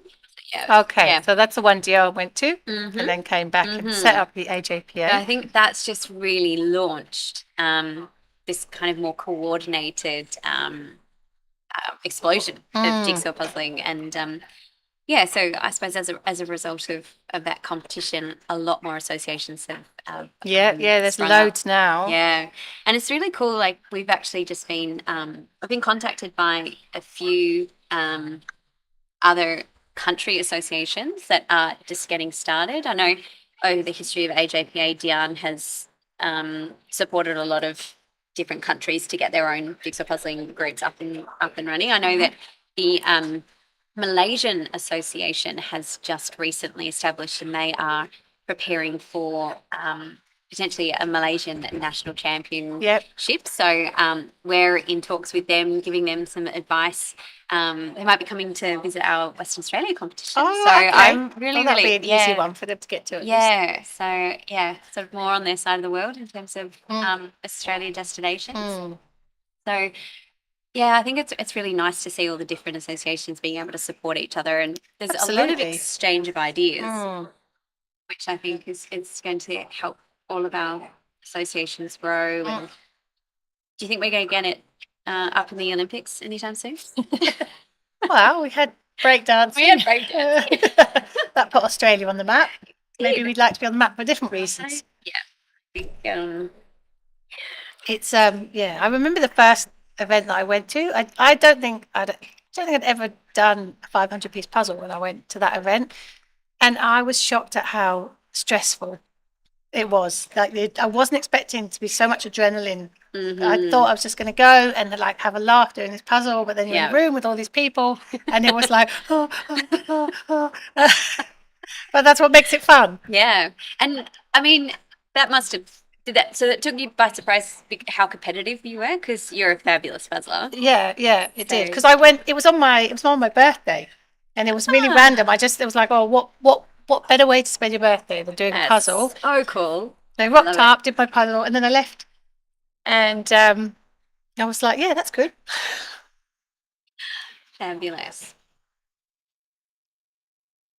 So we might have our second Tasmanian winners coming up on the right.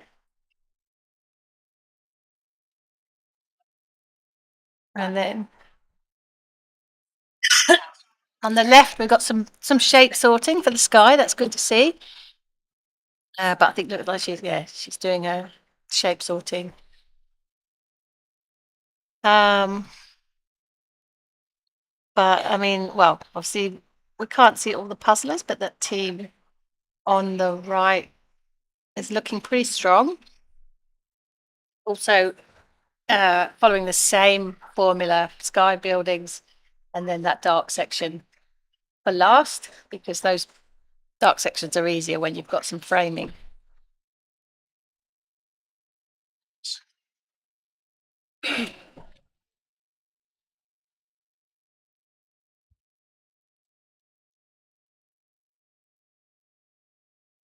All right, we're joined by Jason, who is our technical whiz. He's the guy that put this live stream on for everybody, and did all put the cute little graphics along the bottom of the screen. Hello, Jason. Hello. How are you enjoying your Tasmanian experience? I'm getting a lot of walking in. That's good. Good exercise. Jason's the one basically moving the cameras periodically. So you reckon these guys are going to be coming in next? Yeah, I think so. They look to be the next furthest along. So we've got our TAS winners. They'll take silver, and then we've still got bronze.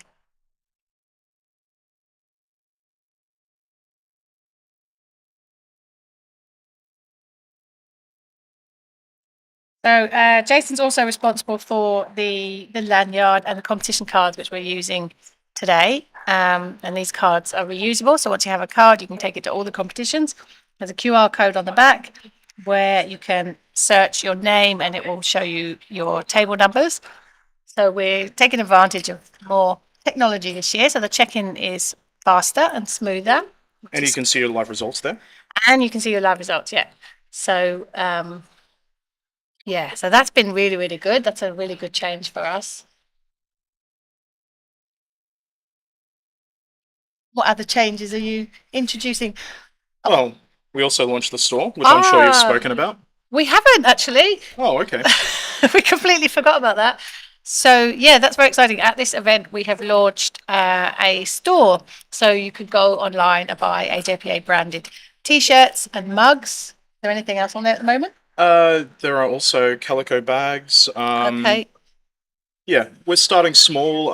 We've got more on the works, we'll be announcing more as we go, but started with the crowd pleasers, right? People have been asking to be able to get their hands on the original AJPA t-shirt. Yeah. So we're printing them in every color of the rainbow, and this special version that we're all wearing today with a rainbow on it. Yeah, it's Ida Hobbit Day today, so we're celebrating inclusivity and diversity, which is a very strong value for us.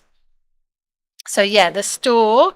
And how can people find the store? Have we put a link up to it? Yeah, it's at shop.ajpa.org.au.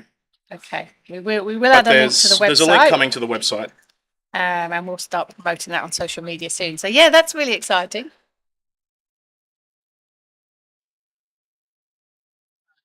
It's coming together there. That boat, the top of the boat seems to be a real like sticking point for people. Yeah, so I was in. I've done this in competition with Okay, at Louise Worlds. at Worlds. Yep, yeah, yep. we did quite well. We qualified top 10 in teams that year, and then uh, made a strategy error in the finals. It happens. Only the winning team finished both puzzles. Right. Okay. Yeah, Okay. So they didn't pick very good puzzles for you by the sounds of it it. was a 1,000 and a 1,500. Oh, okay. Bloody hell. We chose to do the 1,500 first. That was a mistake. Right. We had puzzle fatigue by the end of that one. So did you know that the Victorian team completed that faster than Alejandro's team at Worlds? I did hear that. Yes. Yeah. That's wild. Yeah. But that just shows how people are getting better and practicing, Yes. learning techniques, and building off of. Everyone in that team has watched a whole lot of videos of Alejandro puzzling. Yeah, and you can see that at Worlds, right? Like he's dominated every year, and this year he came 8th because there's so many strong puzzlers. But it's not just about puzzling; it's about practicing your technique. And so yeah, it basically gets harder and harder every year to place. Absolutely. Unfortunately. Yeah, and that's why I don't play so well anymore at Worlds. It doesn't stop me going, but Just in it for the experience. well, I then switch into judging mode and take times, and which is a lot of fun as well. Yeah. Volunteering is a lot of fun at Worlds. All right, so they're not too far away now. It's quite big gaps between all the finishes here. The first time was 44 minutes, and 43 then on the 43. Yeah, 43. And then we had 50 something, and then an hour, and now these guys 10 minutes later, and they're coming in. So yeah, I think it's 2 hours we have teams, isn't it? yes. And Okay. it's time for me to leave you to go and move that camera. Okay, great. Thanks, Jason. All right, well done. So that's our second CAS team, I believe.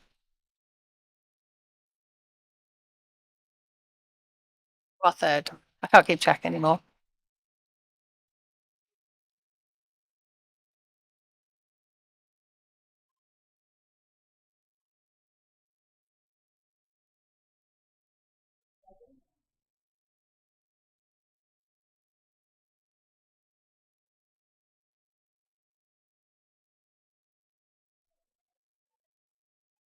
Nope, we're joined by Melissa, who is our event organizer and has basically been instrumental in pulling this event together and all of the really beautiful graphics that we've got that you'll see running across all our events. Hi, Melissa. How are you? Hey, very good. Thank you. How's your day going? Oh man, what a successful event. It's gone so well. Yeah, I'm it's been very so- smooth. Yes. We were just saying how good the check-in is now with Yeah. the new cards. Yep. Everyone loves it. Yeah, it's got some big, bright, beautiful branding. Easy check-in. Everyone can check their results like live on their phones, which is amazing. Yeah. Yeah, just great event. Yeah. Stuff that makes it's better for the participant, but it's also easier for the event team as well. Absolutely. Everything that kind It's a of win-win. reduces our kind of the stuff that we have to do on the day is amazing. That's right. Technology is our friend. Yeah. So what do you think of this puzzle? What would have been your strategy? Let me see. The yellow house on the left is grabbing my attention. So that would probably be early days. Start with that one. Same with the light reflections in the water, but I can see that most teams are the same process. It is an interesting one with teams though. Like you divide it up so you each get a colored house. That sky bit is quite narrow and small. Yeah, but the sky is tripping people up because it's a shape sorting. Yeah. It's all the same color. Yeah. Not much of it, but enough that you need someone to sort of do it slow and studiously. Same with the two dark corners either side of the boats as well. Yeah, I've yeah. seen that. Yeah, that's been the last The two dark corners and the bit on top of the boat is the bit that seems to trip people up the most. Yeah, Is this your kind of puzzle? it is. Yeah. Yeah. I like things that make sense in my brain. Oh, that's what Like- Lou was saying. Yeah, landscapes make sense in my brain. Yeah. So Yeah. like the round puzzle from earlier, I kept rotating the box as I was moving the puzzle around because there wasn't a clear top and a clear bottom. Yes. So yeah, I just kind of rotated it around. Whereas like this, it's very clear. You've got sky, water, buildings in it. Your brain can make sense of it. Yeah. What about you? Is this your kind of puzzle? I like this puzzle. I think saying to Lou, this is for me, is a Sunday afternoon relaxation puzzle. No, speed. Yeah, not so much a speed. I mean, this is a nice. I think I wouldn't be unhappy if I got to the teams competition. Yeah. I think there's lots of nice, clear sections and makes it easy for everyone to work on. I think it would be a good one to sort quite a bit Yeah, from the beginning. yeah. And really break up the houses. Like do a big colour sort. Yeah. I've noticed that you, when you compete at Worlds, like Hannah does a massive sort at the start, or you did for one of yours. In pairs? No, in In teams. teams, Rihanna. Oh, it was Rihanna's your Yes, sorter. yeah. And I think because there's so many more pieces, like if you can get that sort done, and then you're not left with that mass where you're just trying to pick bits out. Yeah. Did you guys kind of come up with that as a strategy when you were practicing? Yeah, we did. So Rihanna, when she puzzles solo. Oh, that's what she does, doesn't she? Yes. She likes to do a sort from the beginning. So naturally, she kind of fell into that role in a team because that's her preferred way to do it. And yeah, it worked really well for us. And it also just helps, like when you've got a trestle table, like pops do. Like you said, it's just kind of space management. Yeah. When they're a bit more sorted. Yeah. When you pull out those 1,000 pieces, it's a lot. Yeah. So if you look here, the puzzle on the left on the screen, they have their puzzle quite center in the table, with pieces either side. Whereas the puzzle on the right has the puzzle all the way up in the top right corner. So the two puzzlers down Yes. on the left have Yeah. essentially they're building off the puzzle. Yeah. You can see them there Yeah. putting pieces together. Yeah. And she's putting the pieces in. It's like, no, put the puzzle in the middle. Yeah. That's very hard for those guys. It would be very tricky because they can't see the image and they're trying to put pieces. You can see It's like they're trying to feed yes, bits to her. Kind of looks like they're discussing a strategy as they go. But they're doing quite well. They Very well. Yeah, hour 17. So we've had our first and our second. Have we had our third place? yeah, I think we've had 3. Yeah, we've got our 3 Tassie winners. They're not all coming up yet. Oh, But I see. Lonnie, there's one more at an hour and about 12, Fantastic. who I think are Tas based. So that's our top 3. Excellent. But this time, amazing, no? Oh, Faster incredible. than Alejandro in Yeah. the world. Yeah, I heard Like, that. it's like crazy. That's a crazy good time. They're going to be a strong team. Are they all going to Worlds, Tassies? So Tina Code, Jess, Marita, and Marita from SA, Yep. and Sarah Lorenzini from SA. They're the world's team. Okay. The 4 of them. Yep. So Bree and who's the 4th in the team? I can't Rebecca remember. Polino. Yeah. So yeah, the Rebecca Polino and Bree are not going to Worlds, but the other 2, Tina Co and Jessica Bennett, are. Oh, okay. Well, it's a shame that Bree's not going. She's a very strong puzzler. She's incredible. Yes. Yeah, she's on the same level as you and Katrina. She's very fast. So are you practicing for Worlds at the moment? Not as much as I would like, actually. I think it was yesterday is 4 months till Worlds. Oh my God. Yes. Oh, Yes. I need to practice. Pretty sure maybe it was the day before, 15th of this month. So 2 days ago. Wow. Is the 4-month mark. So Okay. yeah, that kind of wanted me to kick me into gear and start Yeah. practicing. a little bit more. Yeah. I remember watching an interview with Alejandro, and he was saying, I just puzzle for pleasure until like 6 weeks before the comp, and then I start practicing. It's like, dude. I saw the same thing. Kati, she said she didn't, like she started training for Worlds in about June. Like, so she took the first half of the year off, and then I was like, wow, like just Yeah. incredible talent. Yeah. Well, we can't afford to do that because we've got state competitions. Yeah, that's right. It keeps us going. Okay. I treat like January, Feb as my like off season. Yeah. Okay. Yeah, so after Downtime. nationals, then I take a break for a little bit. Yeah. Yeah. Yeah. When we came back from nationals last year, I did not puzzle for about 3 months. Yeah. Even all the puzzles that I bought from nationals that I hadn't done that I really What about loved. leisurely puzzles? No, nothing. Nothing. Nothing. I could not face another puzzle, which I never thought would happen to me. No. Yeah. Yeah. So we're going to hand you over.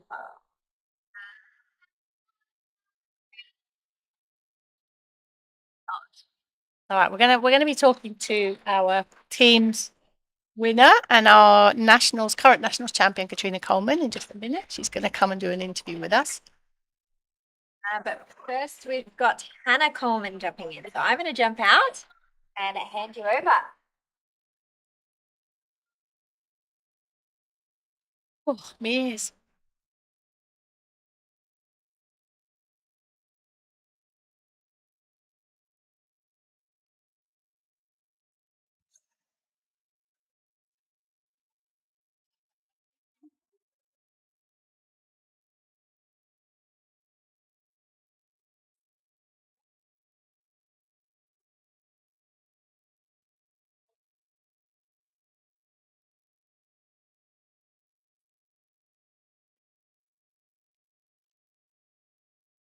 Alrighty. So for everybody who's listening at home, sorry about all that little kerfuffle. I'm sure you heard a bit of amateurish shuffling around and going on the microphone, because our tech guru Jason don't know where he is, but when we just did that little changeover. So anyway, so it's Lou. I'm back, just having a little quick chat to one of the members of our winning Tasmanian team.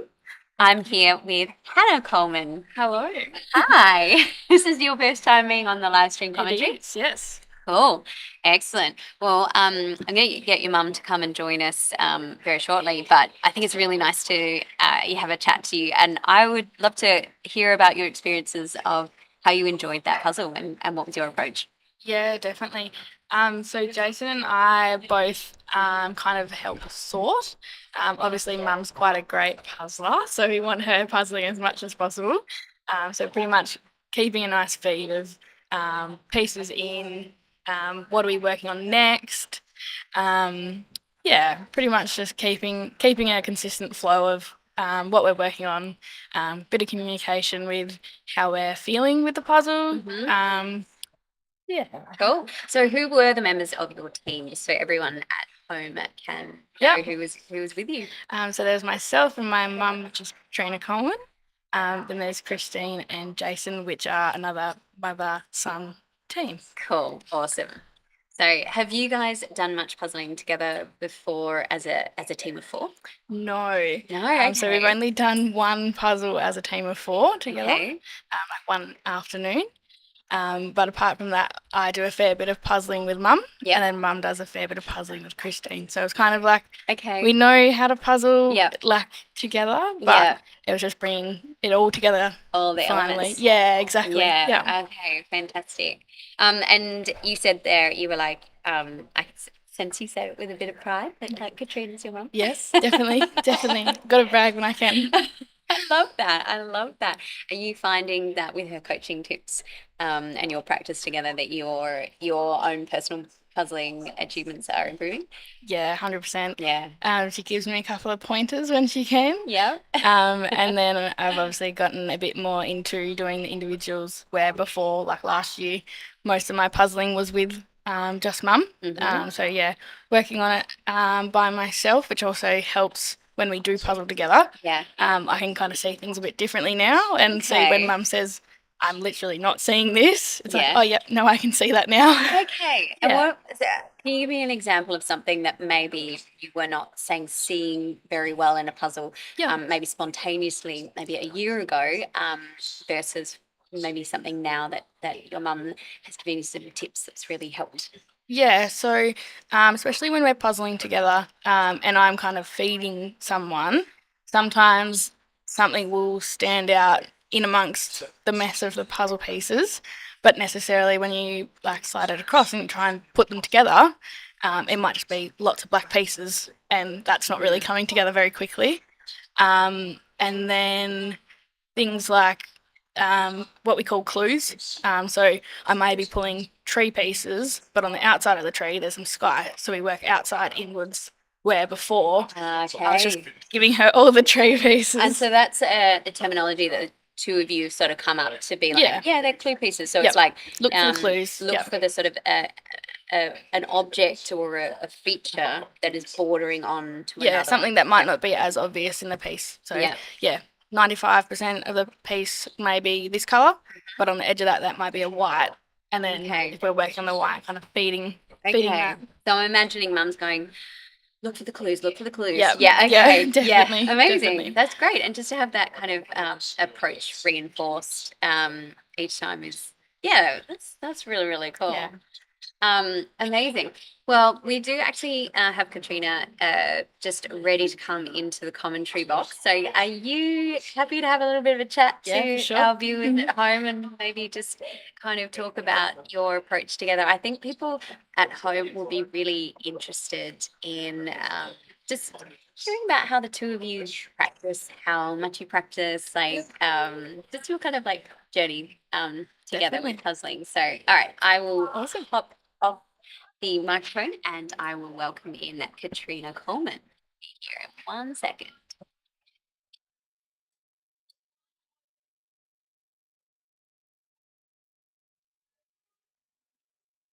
A bit of a drum roll.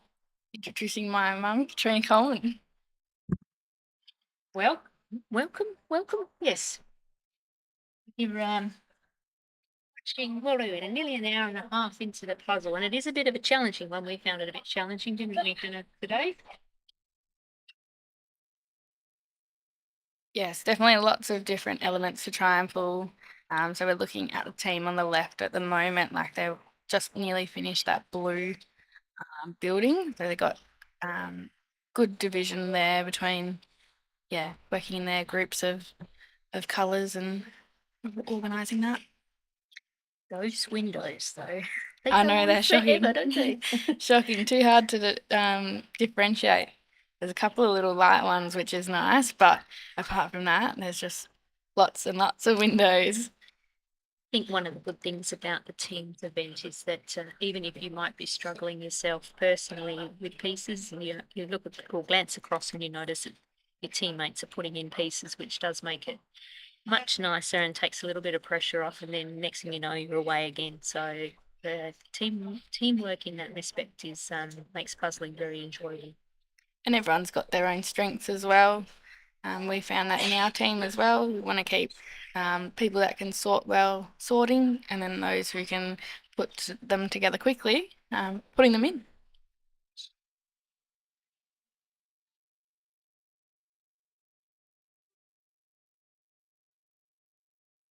We've got some sorting there going on. Team on the right is certainly working on that white sky. It's very repetitive white, that one. And I got handed that one in her, or swapped out for that one. So Giving my advice and then ended up having to do it myself. No, it's definitely a challenging area, and it's where shape sorting comes very important. And again, looking for those clues on,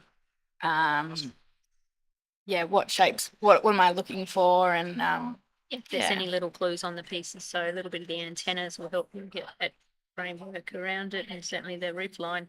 And like you say, you're looking for the slight angle in the little knobbly bits, or the section between the buildings and the boat, that was definitely a challenge. It's very busy, but not obvious busy. So lots of things were similar in that area. quite blurry. Yes, very. And the sort of thing that if you haven't got all the pieces, it just doesn't seem to make any sense. So we get a bit bogged down with that section ourselves. Yeah. So it's good looking around the room here. Not that you guys can see, we've got plenty of people in their team shirts, which is always great to see. Some bright pink there from one of the teams. Can you see what they're called there, Hannah? Yeah. Light red. Some interesting team names I saw as well. Yes, we had the turbo chickens, wasn't it? Or turbo chicks, I think they called themselves. What else did you see? Even just ours. Even my house was okay. I don't mind ours. Yes, we'll support Launceston. So our name was the Lonnie Legends. And those that watch the AJPA or join in the AJPA online competitions will know how much we've been working with Tammy to try and get her pronunciation of Launceston done correct. So yeah, the jigsaws, as in the dinosaur jigsaws, they had their capes on with their dinosaurs on the back of their capes. The jigsaws. And they had little masks as well, masks and capes. I Nice quite like that. capes. Yes, they've gone to quite lengths to They have. team up. Good. And so good to see all ages here today. I don't know if it's been mentioned, but did they say that the biggest age difference in one of the teams was Yeah, 62 years. years. Yeah. The two teams had 62 years between the oldest team member and the youngest team member, which is great. And it's wonderful to see the children involved as well. And it's great with a team of 4 like this. It does mean you get your relatives or the kids involved. And it's, a nice opportunity to kind of come together as a whole and work on something on your Spend the weekend. afternoon together. Yeah. Yes. Yeah. That's what we do as well. We, Yes. do get together and have puzzle and tea now that I've moved out. Puzzle and dinner in the Tuesday afternoons. Beautiful. And of course, the Inter-School Puzzle Club had their had 4 teams competing today for that as well. And we've met some of the children inside, which is wonderful because they're also excited about their ability to puzzle together as a team. It does teach wonderful teamwork and support for each other, and good for their mental health. Very excited when they finished. They were very excited. Who's these people finishing so quickly? Cheer for them. They've done very well. They have, definitely. It's the best thing about the sport. It's so inclusive. Doesn't matter your age or gender or anything really. Anyone can puzzle.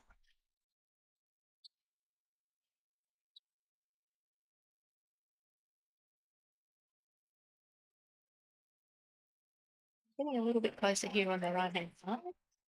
We got that tricky water down the bottom, which we left till last as well. Because a lot Dark of bit that's is very hard to work it out. You've got no definition in that. But this puzzle, I believe, was actually used in the World Championships, as in Team World Championships, perhaps in 22. I'm not. Don't hold me to that, but pretty sure it was used in a World Championship. So.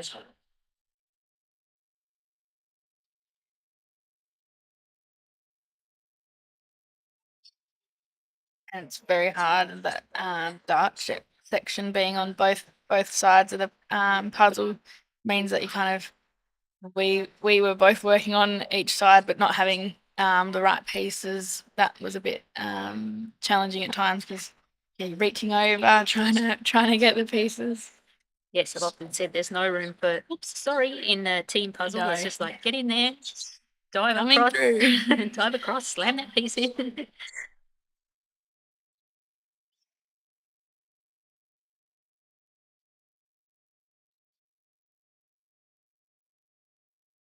I reckon the team on the right, that white bit will come together quite well now that they've got it narrowed down a bit.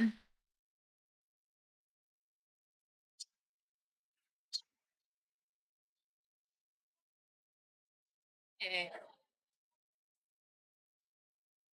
Moving the cameras around a bit, I think. Getting a bit of a hurry on.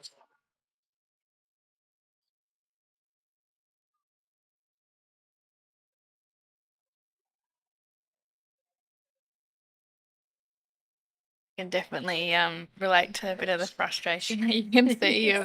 I've got this piece, it's got to go in somewhere. And exciting news for those people who are thinking about attending nationals this year. So nationals will be over 2 days, which is wonderful. Means that there's a little bit more time for socialising. So we did find last year that with the 3 events, the individual teams and the pairs, that there really wasn't a lot of downtime. And by the time the day was done, everybody was actually spent. So it will be nice over 2 days and hopefully a chance to catch up with some other puzzlers and swap a few puzzles, share some puzzle stories. without the pressure of trying to fit it all in one day. And catch up those with those that you don't really see very often from other states. It's kind of once or twice you might see them at another state competition, but definitely for us in Tassie, jump the border to Victoria. But apart from that, we may not see some of those familiar faces all that often. Exactly.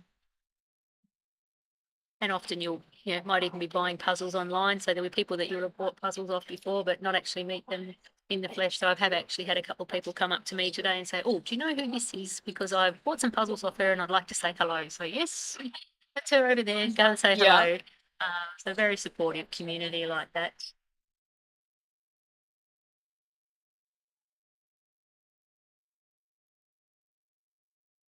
Definitely a good atmosphere out here today. Yes, yeah, it's always fun. Everyone's very friendly and happy. That's puzzling for you though. It's good for your mental health. It's definitely a good community.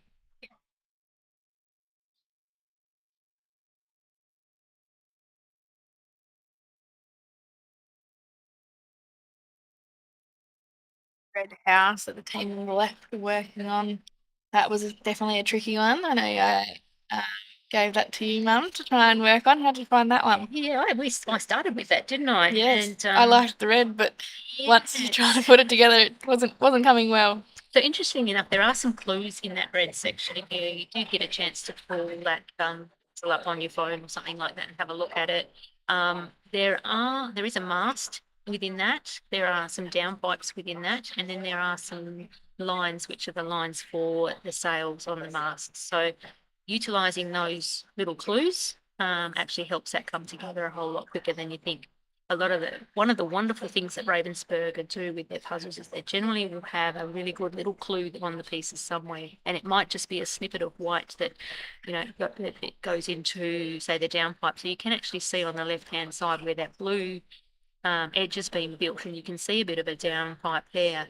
Those red pieces will actually have an interconnecting white piece, and that will actually get you started on that red section. So once you realise this, it does make it easier. So you do need to look at the whole piece, and that's the risk too. If your whole piece is in your hand, that you're actually covering up the piece that's got the clue on it. And that's definitely something that I've learnt more since doing puzzles by myself.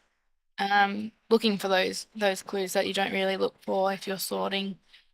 Kind of just pick the primary color or something that is obvious, but it's then when you're putting it together that you then look for those clues on. Okay, that little bit's got that white on it and stuff like that. Yeah. Narrow it down the positions where they need to be.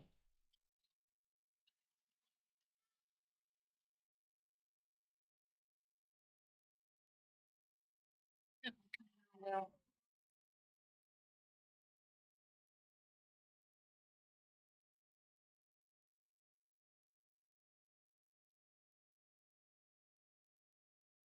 I've seen finish up there, but I can't actually see.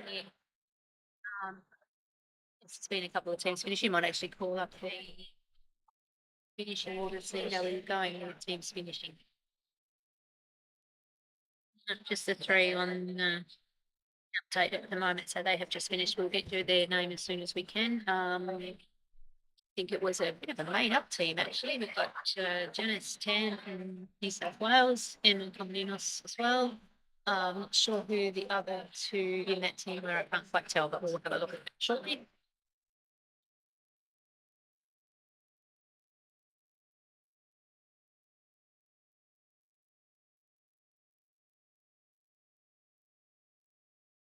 Chatter in the background. She can hear all the There it chatter. is, yeah. One thing about teams, there's always plenty of communication happening. There it is. You don't get that in the individuals. Everyone's sort of got their headphones on and really quiet and concentrating. All you but, hear is a little tap, tap, tap, taps. tap. Yeah, taps on the table. in your house, but plenty of chatter in the teams. Find it interesting that the team on the left's using the blackboards with their white pieces. That will help give a little bit of colour differentiation in that. There's a Yeah. little bit of slightly bluer white and a bit of a yellower white in the sky. But you noticed that when you were doing the white? Yeah. It's not a lot of difference, but enough to kind of go, yep, that's on the left side, that's on the right side.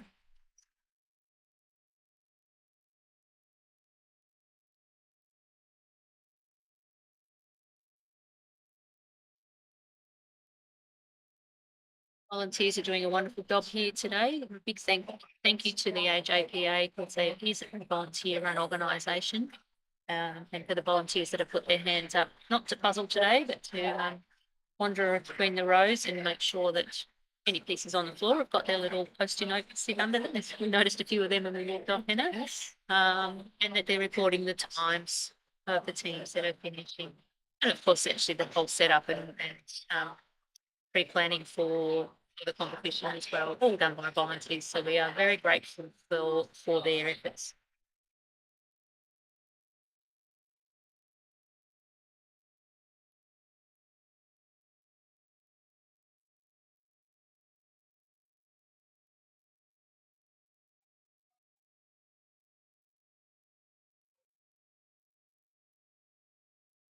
One thing that is good about the teams is being able to palm something off if you're struggling.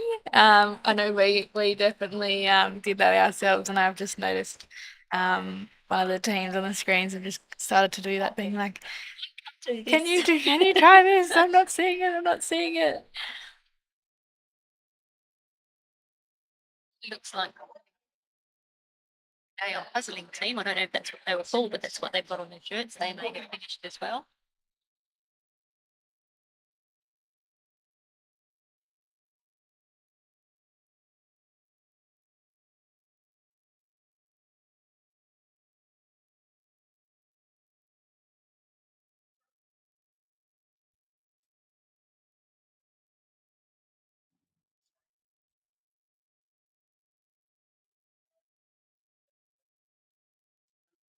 Itching for them to put that boat further down, because we did the same thing, didn't we? Yes, We had I the think boat it's built higher. up higher. It's not that high. And it'll come together quite quickly, as you can see in this other team. We'll never know.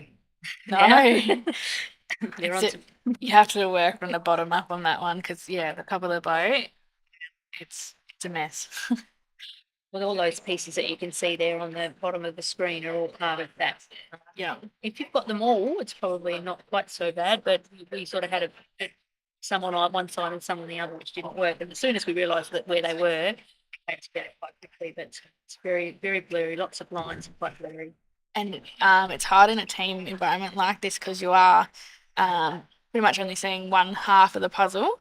You need Or a quarter. or a quarter really, yeah. And then that section kind of goes for a fair length of the puzzle. So you're trying to get one side in, which you can see here, the team on the left, like the bottom side of the screen, they're getting that filled in, but all those pieces now go on the other side. Yes. It's good that they've got lots of eyes on that now, though.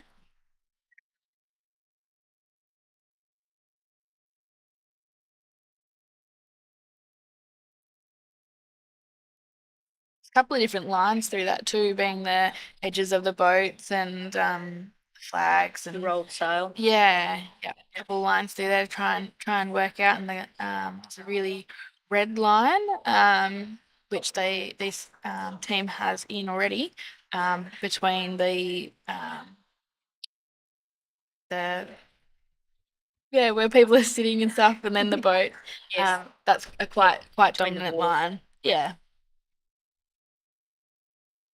Getting a little bit more of a change around of what's happening. So more puzzle boards happening there.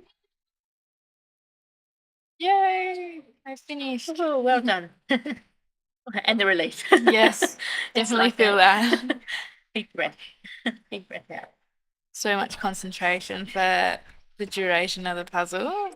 Exactly, and concentrating for an hour and 44 minutes, it is a long time to be maintaining that focus. But the more puzzles that you do, the more that focus comes a little bit naturally, and the faster you get, the less you have to focus. Exactly. So that's a tip for everybody out there. It helps when you can do a couple of puzzles in a few hours instead of one. The cardboard. It's like we've got our boxes. We've got our sorting Yes. board, so there's a cardboard box out there with that. Doesn't matter what you use, but they are handy in a team environment because you can quickly swap pieces side to side. Or you can build and then slide elements in. Yep.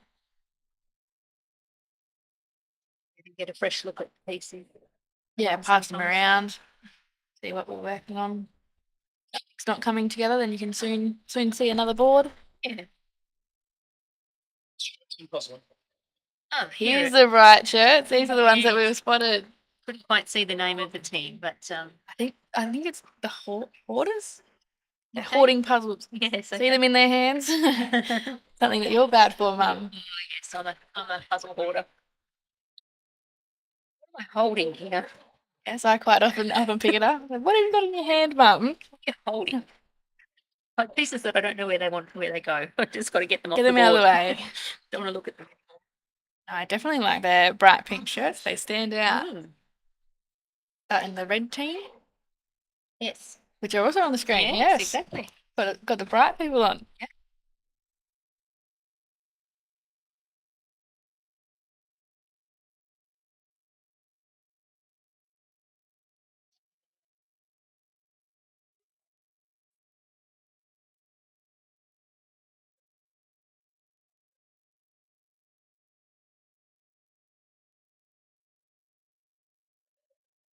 Is there anything that you would do differently if we did it again?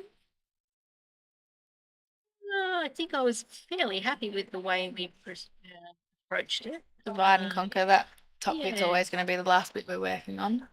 Yeah, there's just so many windows, and even though you had the colour of buildings, the repetition of the windows, sometimes you weren't sure which window it belonged to. But I think it was good that each of us did a part of the buildings. So, for example, I did the red and the blue one. I think Christine did the grey one. Was that Yes, correct? yeah, the brick looking one. You finished off a lot of the yellow one on the end. So, not having the one person doing all the houses, I think was good because once you Lots actually of fresh eyes.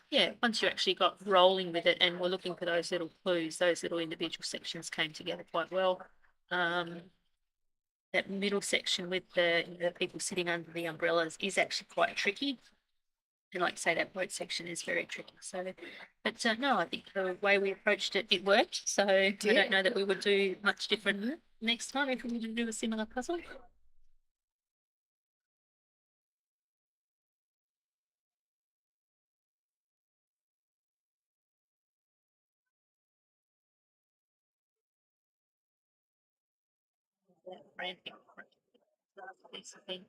Putting the boards on the puzzle because all the puzzles complete underneath that, bringing those pieces closer to where the building is a good strategy. Everybody's got some pieces that they can work with.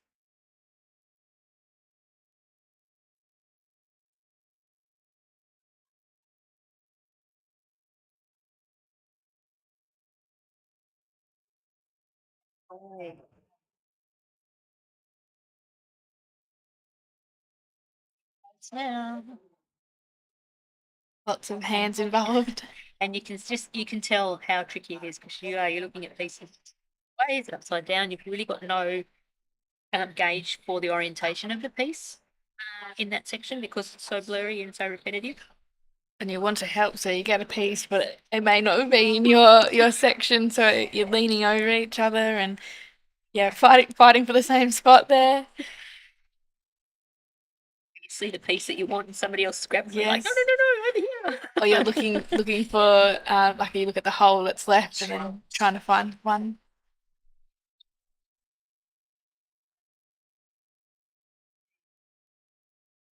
Getting close now. Feeling mentally drained by now and finishing off with a white. And he smiles though, so he's still having a good time. True. Yes, a cheeky smile there.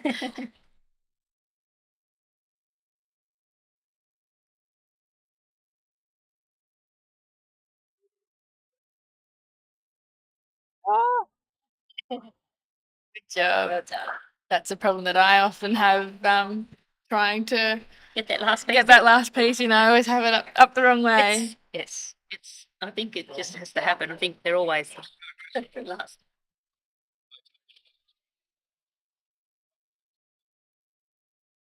I find it very challenging leaving that white to last. I'm glad we tackled it early. It's something that you just need to chip away at because lots of hands involved is very hard. It is hard because also, like we said, it's the sort of thing when you've got a lot of repeating colour like that you do need to shape sort. And then if you've got lots of hands involved, suddenly your shape sort isn't a shape sort anymore because the piece gets put back where it shouldn't be. And so having one person concentrating on that early on in the puzzle, whilst they don't feel like they're getting anywhere, I do think it's a better plan than actually having lots of hands in that section. Yeah.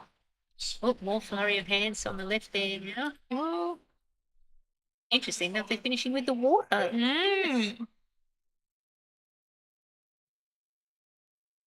Again, See, the black on both sides, very challenging. Yeah.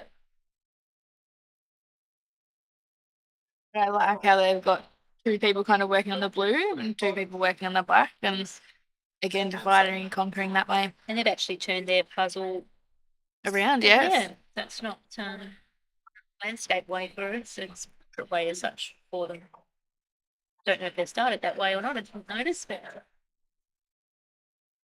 So just fit on the table that way. they do.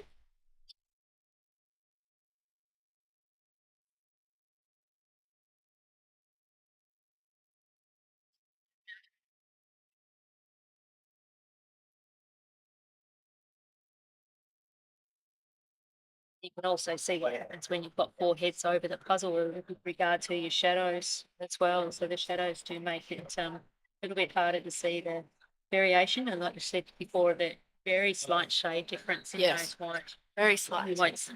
You won't see that with the shadows. Oh, and this goes to show just how difficult that white is, because while they look like they were ahead, I think they're closing in much faster on the water section where you've actually got some definition in some shade difference, and also where the piers are, you can actually make out that grey section.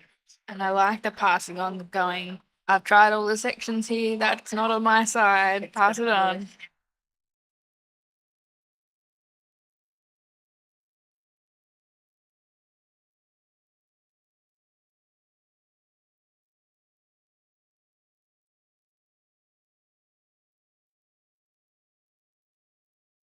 By now you're like, I just want to get it done, get it done.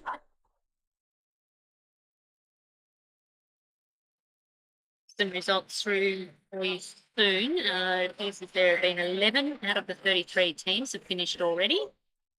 But potentially looking at the 12th position here, 12 and 13.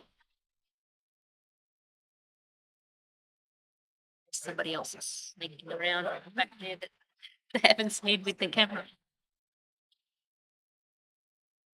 But that just goes to show that it is a little bit of a tricky puzzle. I've been given 2 hours for the teams of four to complete the puzzle. And we're coming up to 1 hour 53, so 7 minutes remaining. Hopefully there's many more teams that are getting close to finishing.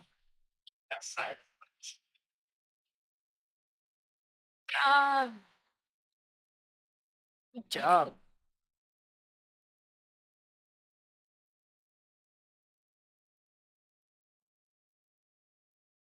Four hands trying to put pieces in the one spot. Yes, you see. So it is something to I be just avoided won't- I if you just can. won't Yeah, you're almost better sit not. back. Hands are shaking. Yeah, sit back and criticise.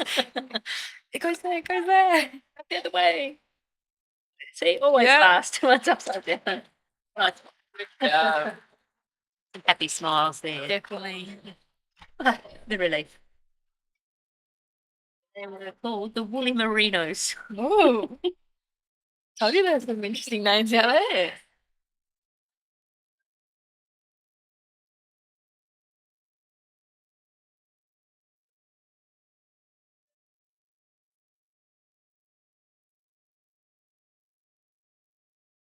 Excellent. So some of our times are up now. So Victorian Invaders were the first place team, very competitive team that do travel all over the countryside to compete.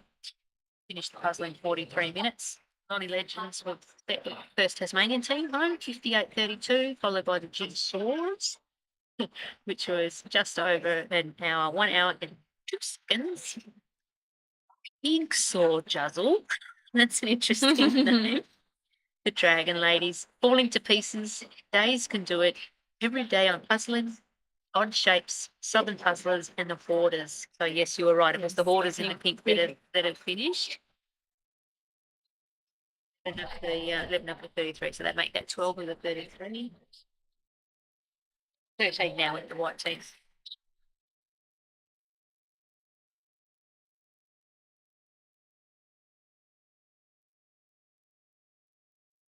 Get a gauge for how the colours of those loose pieces there do all sort of blur into one. So you've got a lot of that dark grey in the bottom, and then a lot of just blurry white. So it is quite difficult to distinguish the different elements within the puzzle. Unless you've got someone who's very good at sorting, can be a little bit of a challenge.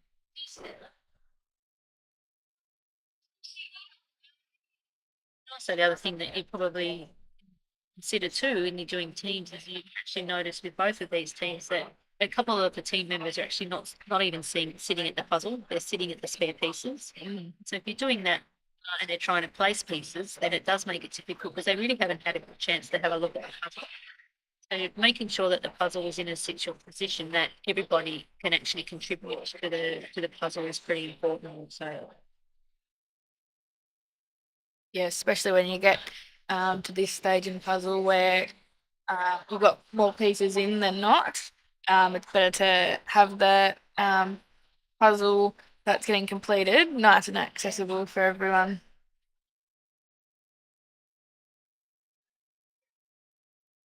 Still a little bit of an argy-bargy, of course, to get to the other side. Still hip and shoulder out. Yeah. Yes.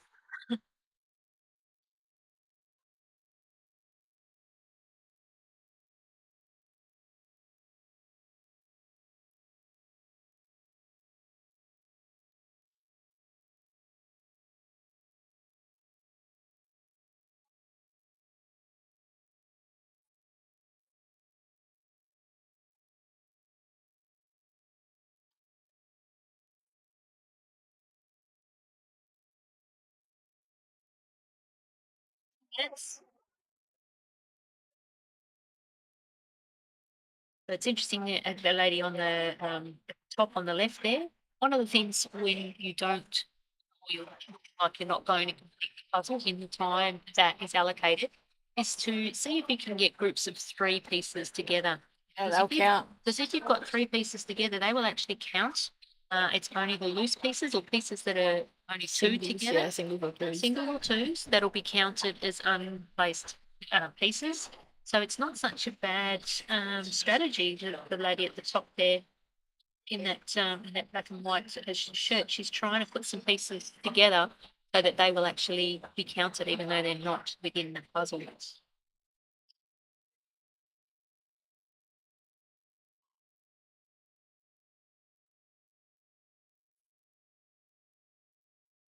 Definitely something to be mindful about. Yes, certainly something I'll be concentrating more on if you're in that situation without, and a lot of times you just want to put the puzzle together, but the reality is if you can get shapes, get three pieces together.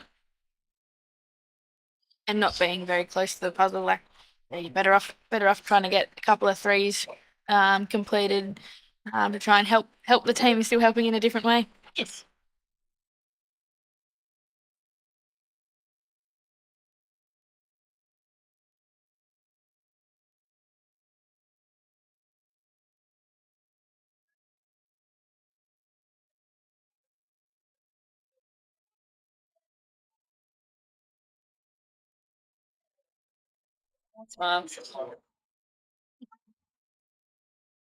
And a thumbs up. Oh, thumbs up.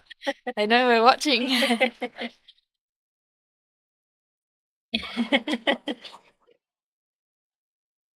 Hello. Looking at me. Be distracting them. No, Surely we're not no. distracting them. They can't hear us, can they? They may have the live stream running on the side Yes. of their tail. Who knew? Haven't seen that happen in a competition. No. Well, Okay, yes. Listening in, Like live. to try that.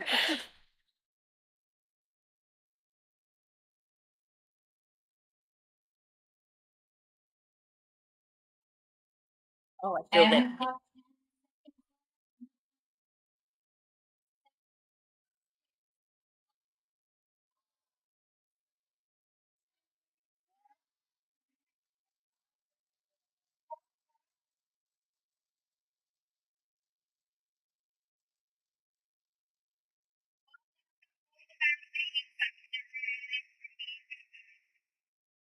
Okay, for those of you who are not finished, our volunteers are going to come up and count your remaining pieces. If you can help them by just putting your remaining pieces into piles of 10, that would make it much easier for them to come around and count them up. So if you can please do that for them, that would be wonderful.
Before we do our raffles, before we go into our placement prizes, I'd just like to make a pretty exciting announcement that the AJPA have almost hit 1,000 members, which is very cool.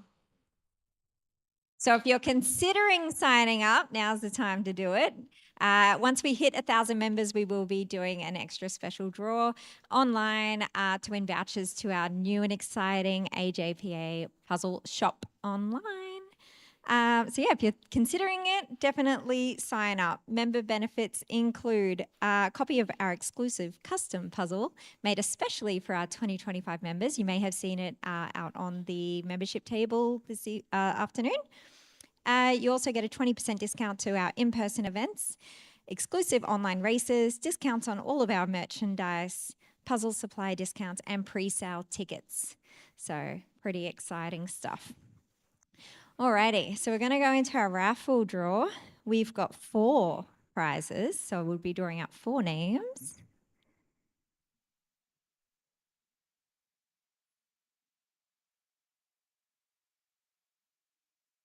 Dun-dun-dun-dun.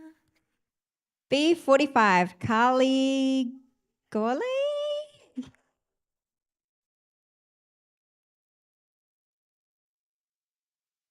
Come up. So you can choose from any of the... Oh no, you can choose that one.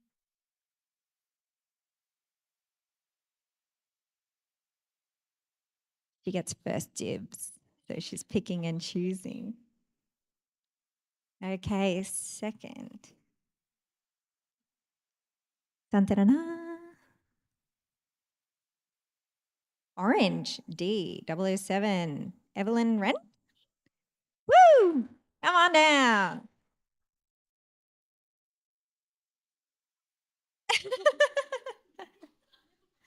Oh,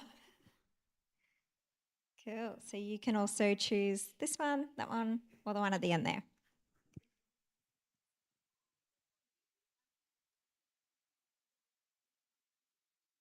Congrats. All righty, we've got 2 prizes left. Dun, dun, dun, dun. Okay, purple D50, Lauren Cooper.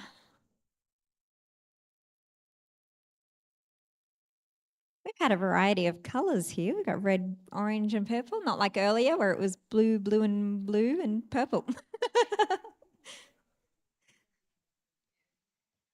So you can have that one or the one down the end with the voucher. Okay.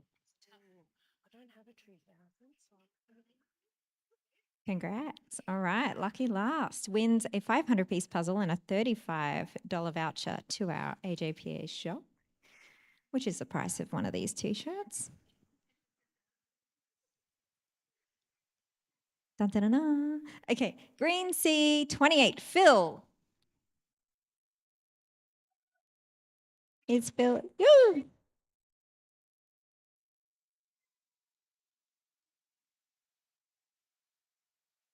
We can hand it. There you go. Congratulations. Well done to all of our raffle ticket winners. Okay, so before we go into our team placements, we're just going to do our Interschool Puzzle Club Awards. So they did have a different puzzle to the rest of you. I know some of you, when we heard the first cheer, everyone was a little bit worried. But yes, so we're going to start with our 4th place, which is Montello Primary Team A. You can come on down and collect your prizes.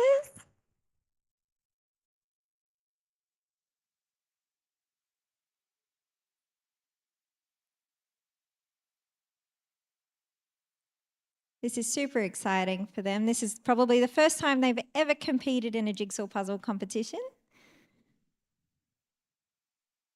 Be careful, kids, it's addictive.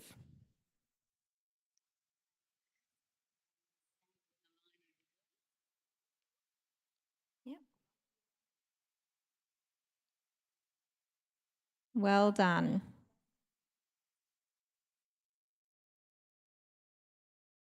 Oh.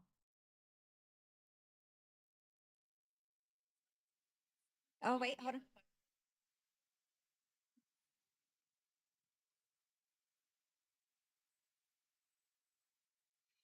Okay, in third place, we have Montello Primary Team B. Come on down.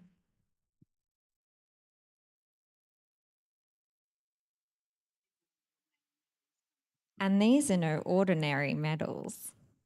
They have a very cool little, what would we call that, a fidget spinner? Not quite. Little spinner in the middle of them.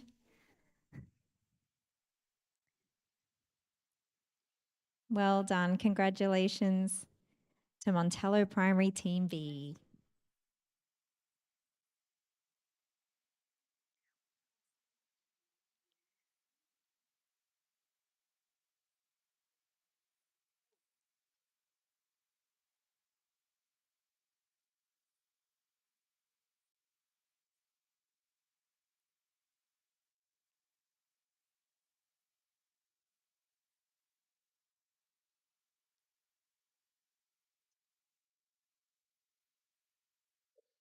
They also win a school trophy, which will be displayed at their school.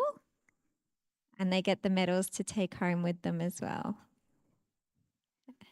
And we'll just do another photo with their school coordinator, who is integral to their participation today. So super big thanks to the school. Awesome.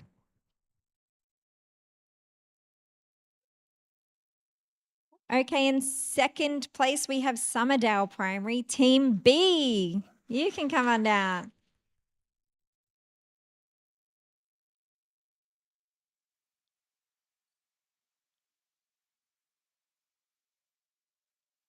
Oh, wow. Zippy up those stairs.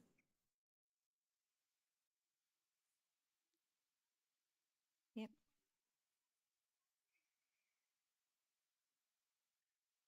So they also get these really cool medals to take home with them today.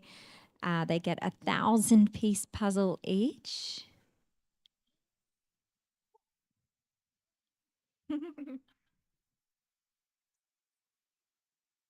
And just when you thought the trophies couldn't get any bigger, second place trophy.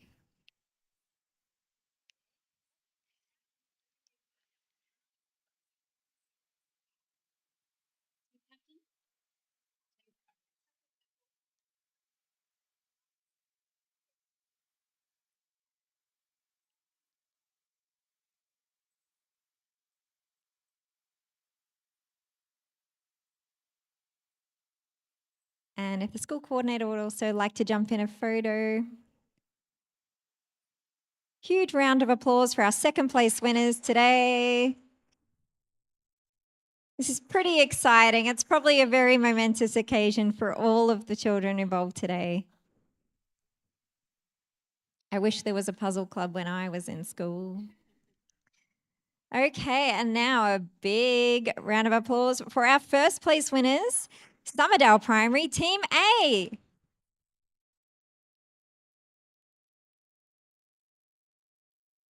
They completed their puzzle in a whopping 19 minutes and 36 seconds, which is very impressive.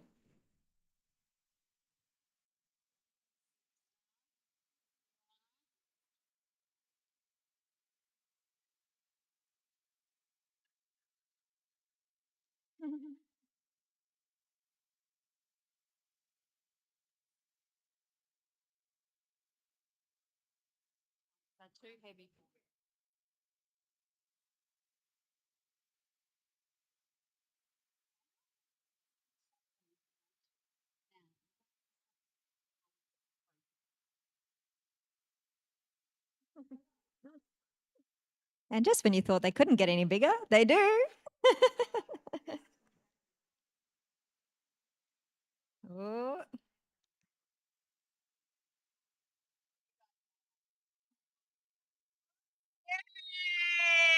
Yay! Well done.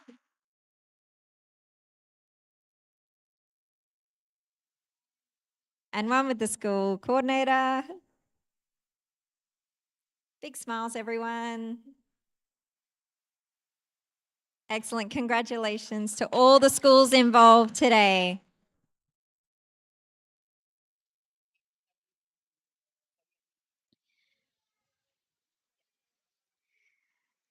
Okay. The moment we've all been waiting for, we're now going to go into our teams division placement. So, a big round of applause for our interstate team who took out the first place but don't get all the acknowledgement as the Tasmanian team. But the Victorian Invaders took out first place with 43 minutes, which is incredible. So, big round of applause.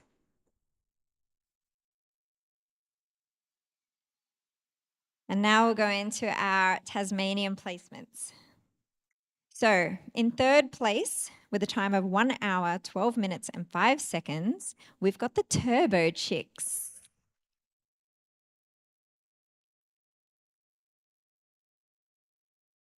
Yes, one of them.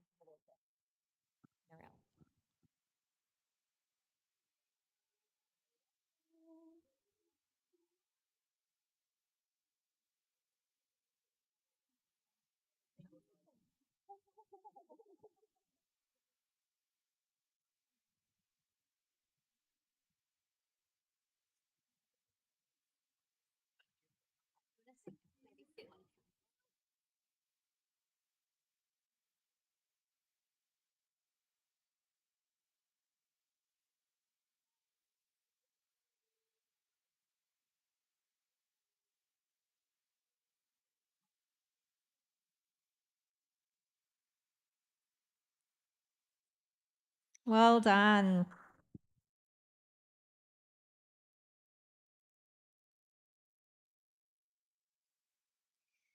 In second place, and these guys would have also been a runner-up for our costumes as well. They're pretty cool. In second place, the Tasmanian team, the Jigsaws, with a time of 1 hour and 2 seconds.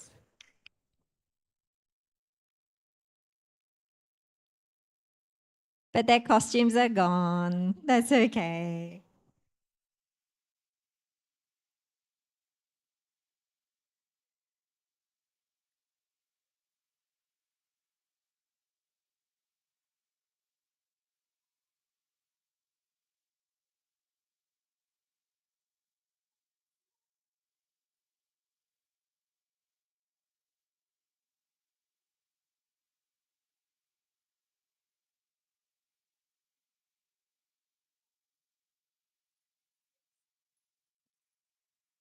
Big round of applause for our second place.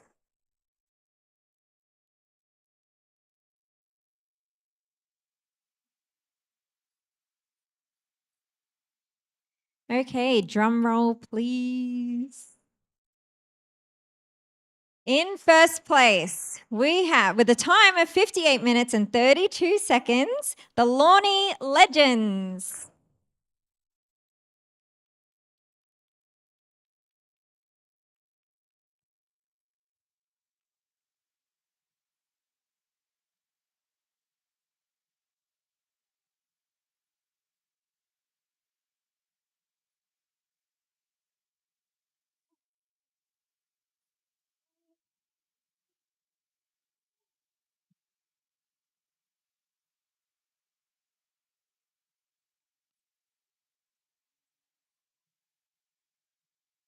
Give a big round of applause to our Tasmanian team champions. Well done.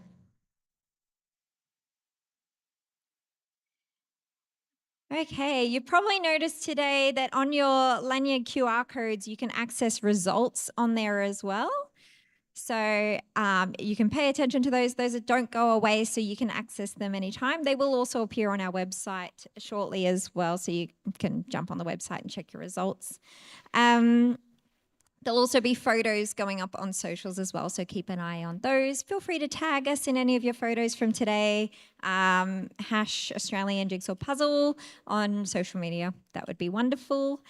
That pretty much concludes the event today. So we look forward to seeing you at our upcoming events. Tickets are currently on sale for WA and Sydney, and tickets for Queensland, Vic, Nationals, ACT, they're all coming online soon, so keep an eye on your emails. You'll get notified when they all go on sale. Thanks, everyone. Thanks, volunteers. Thanks, tech team.